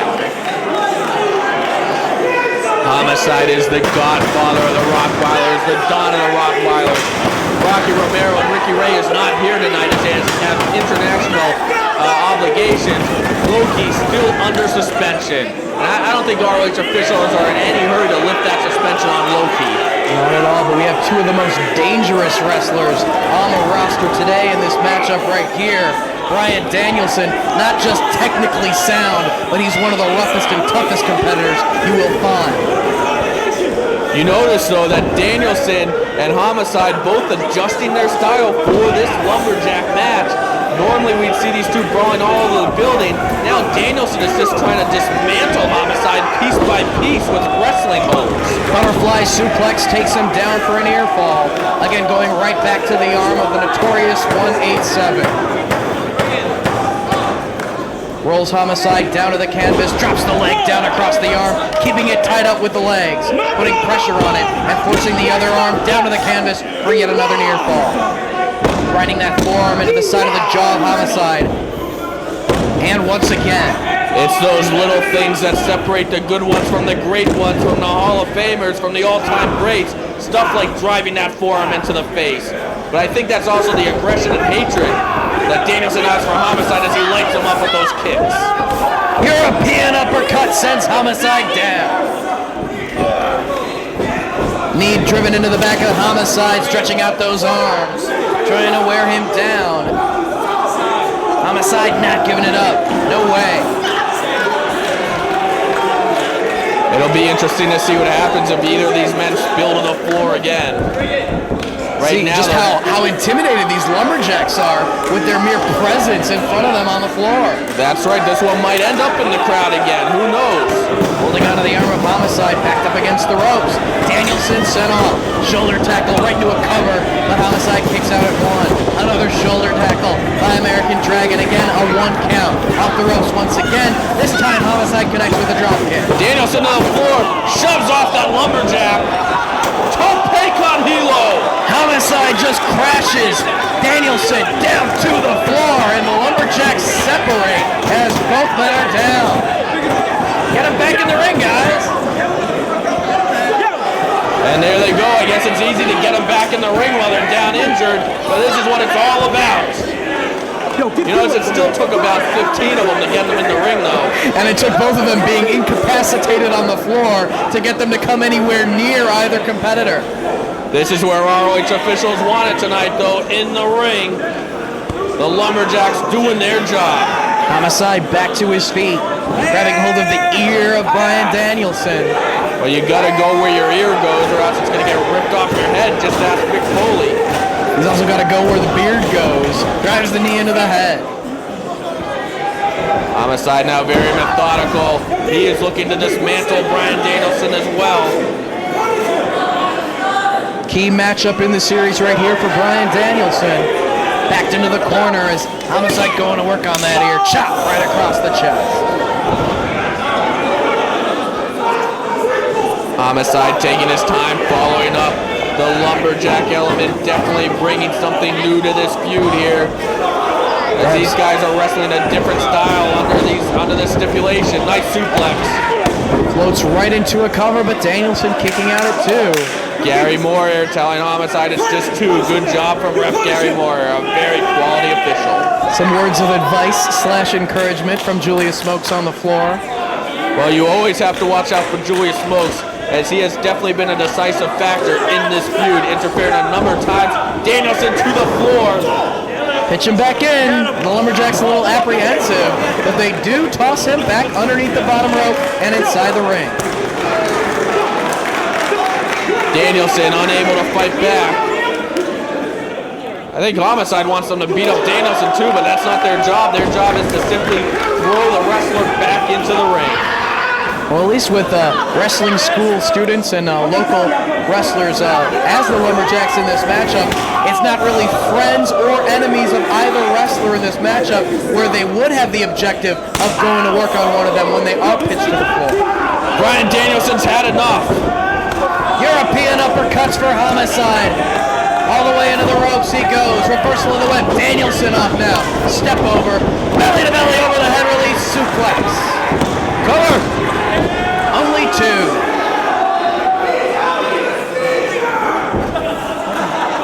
Homicide making eye contact with his manager, Julius Smokes. There's no telling what they have planned. Homicide blaming Bryan Danielson for the fact that he did not defeat Austin Aries for the world title at Best of American Super Juniors. And once again, the Lumberjacks getting involved, throwing Danielson into the ring.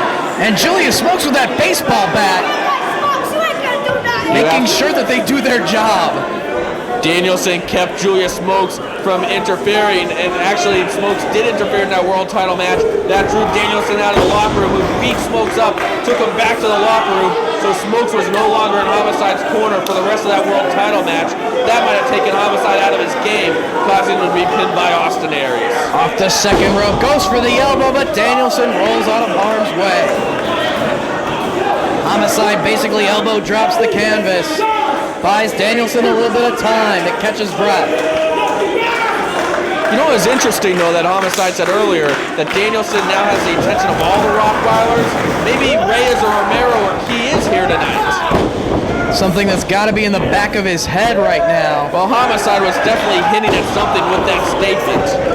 Danielson going to work on the arm of Homicide right over the shoulder, holding onto the wrist, and yet again, just cranking away on that arm.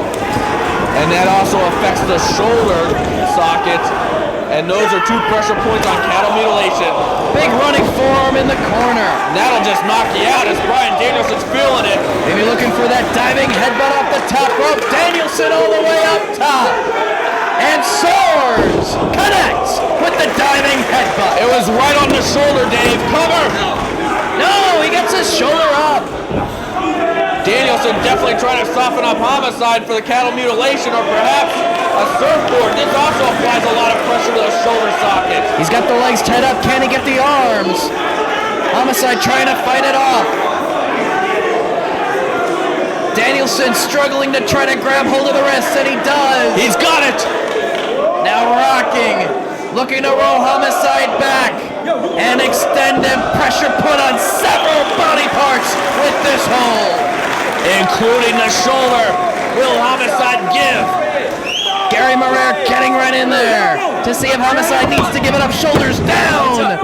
Only an ear fall.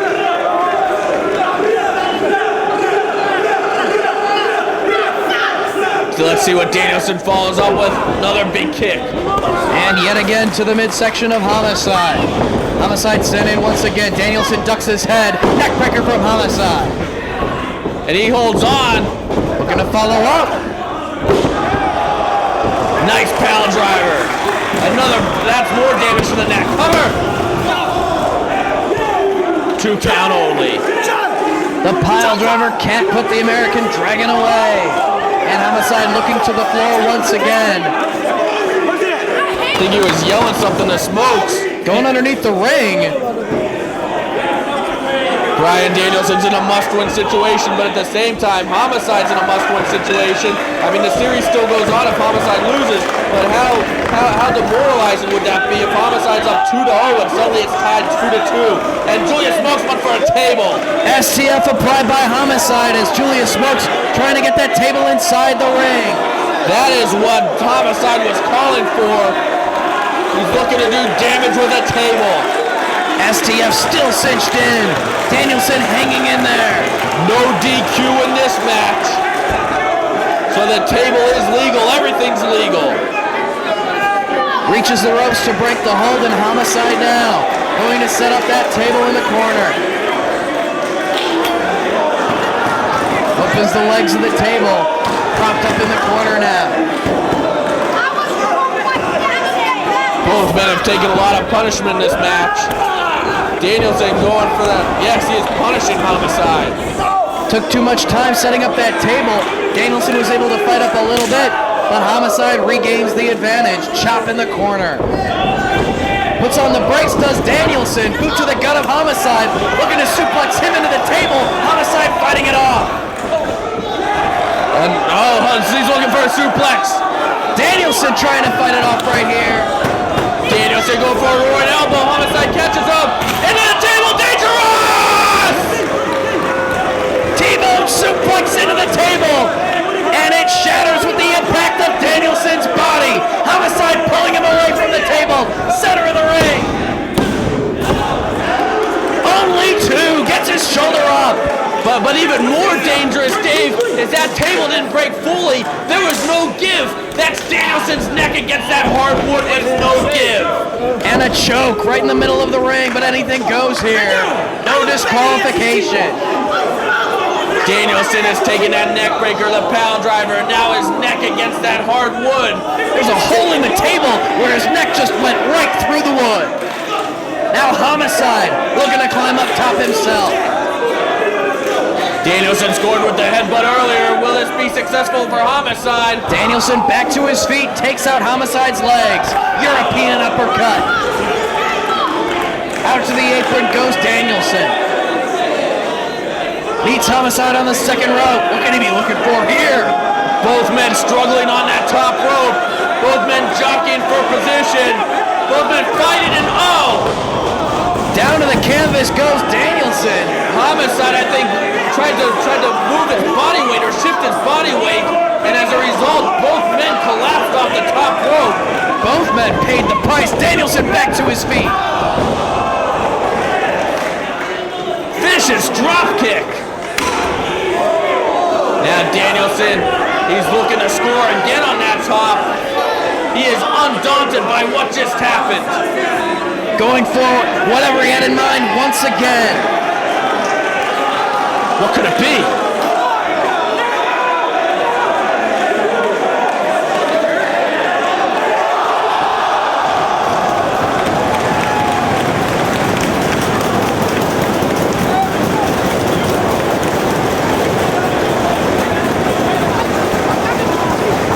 A superplex to the floor takes out the Lumberjacks and his opponent. Both Danielson and Homicide are down. These Lumberjacks, so they got to regain their composure and get these two in the ring. Trying to work their way back to their feet. And look at Danielson, he is fighting through the Lumberjacks to get at Homicide.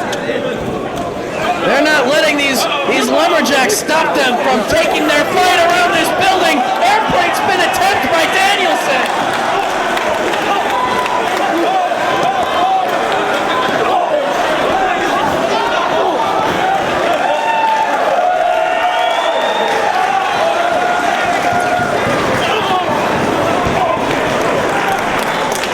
And that takes out all the Lumberjacks, but Danielson and Homicide are both dizzy. The airplane spin, a lethal maneuver, and not just for the two wrestlers involved. Everyone is down on the floor. We have a mass collection of bodies. Trying to get these two back inside the ring, that's their job. But Homicide and Danielson still brawling on the floor. He's got him up once again. Yet again with the airplane spin. And Lumberjacks paying the price.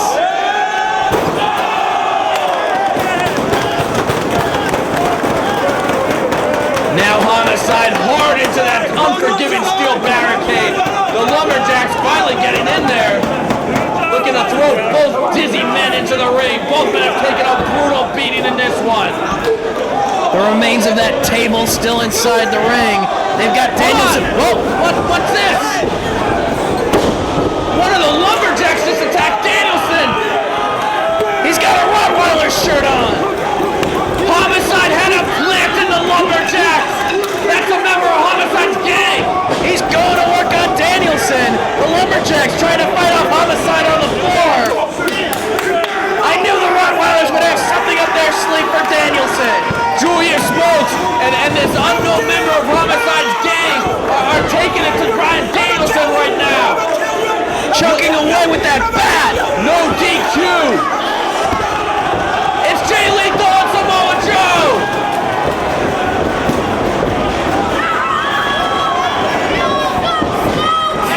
Lethal and Joe making the save for Danielson. No disqualification. It's all good. Lethal taking it to smokes.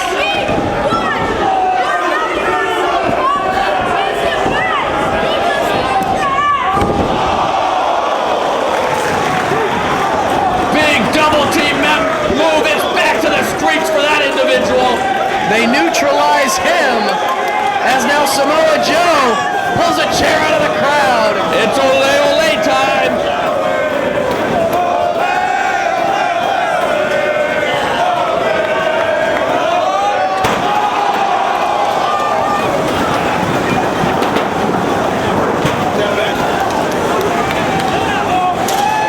Julius Smokes is going to be a non-factor because of Samoa Joe. Homicide is irate at him. One of the most intense feuds in ROH is face-to-face Joe and Homicide. Homicide was the first man to get other men involved in this matchup. Samoa Joe and Jay Lethal coming to the aid of Bryan Danielson. Oh, they definitely did the right thing. Homicide is irate, and Joe is just going to beat up Smokes right in front of Homicide.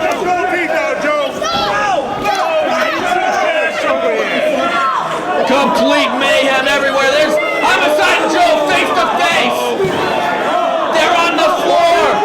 Headbutt by Joe. And it looks like we got a confident lumberjack now. Samoa Joe will get Homicide back inside that ring.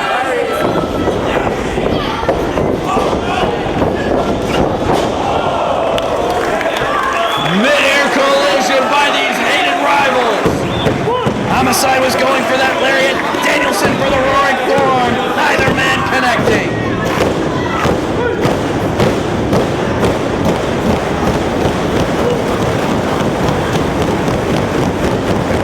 What a great crowd, what a great atmosphere.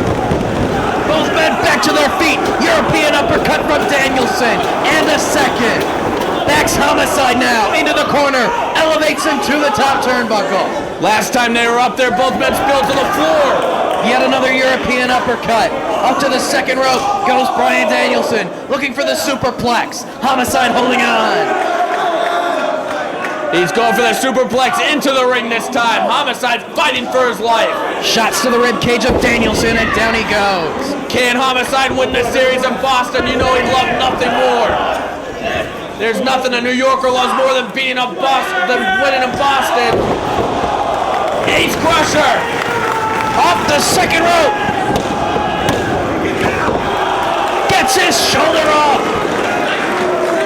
What's it gonna take?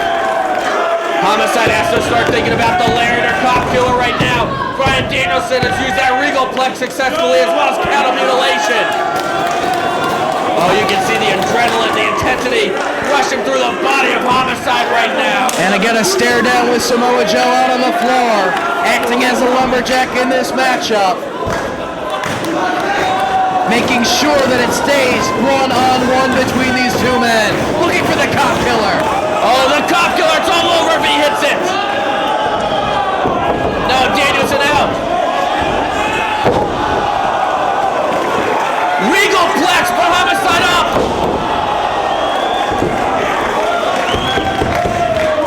Big lariat, can anybody make the cover though? Danielson struggling to try to get back to his feet. Homicide pulls himself back up. The Regal plex was taught to Danielson by William Regal. Cop killer! No! Another Regal plex! Oh, just a 2 count. Looking for cattle mutilation!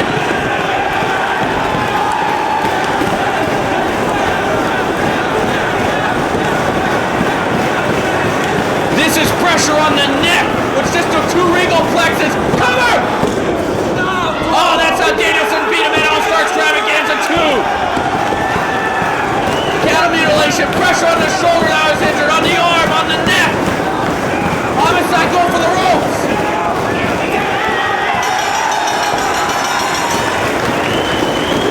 Homicide taps!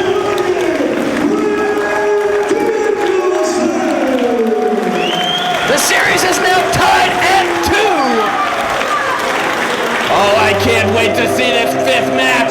What a night tonight in the Boston area. Ladies and gentlemen, for Dave Prazak and CM Punk, I'm Jimmy Bauer. for joining us.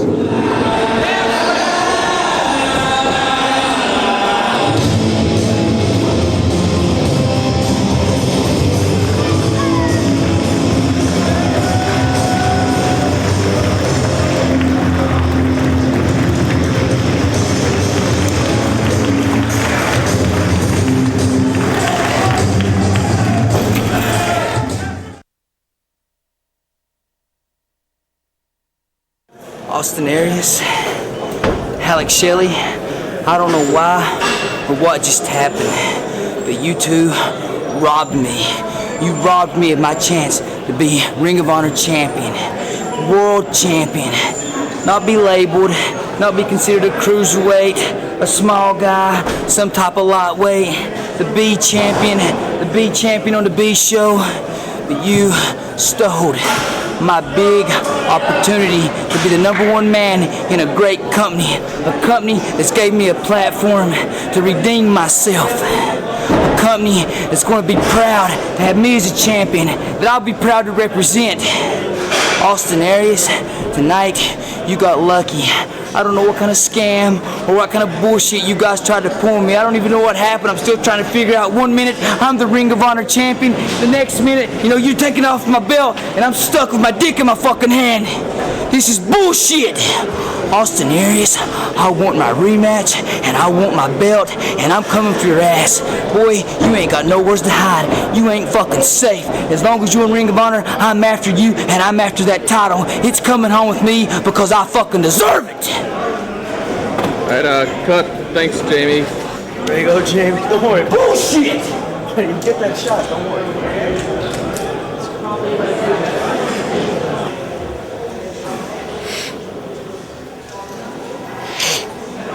Another night comes to an end at a Ring of Honor show. And in the past few months, some might say I've made some mistakes. And looking back at it, if I had those past 4 months to do over again, I'd probably do some things differently. Because you see what has happened, Generation Next has backed me into a corner. And when an animal gets backed into a corner, well, by God, they come out fighting. But the difference between myself and any other animal is I learned from my mistakes. You see, Generation Next, I know you better than anybody. I was Generation Next. I put Generation Next on the map. It was my idea, my brainchild, my baby. And I think it's about time that the hunted becomes a hunter. And I go back to what's brought me to the dance, if you pick up what I'm laying down.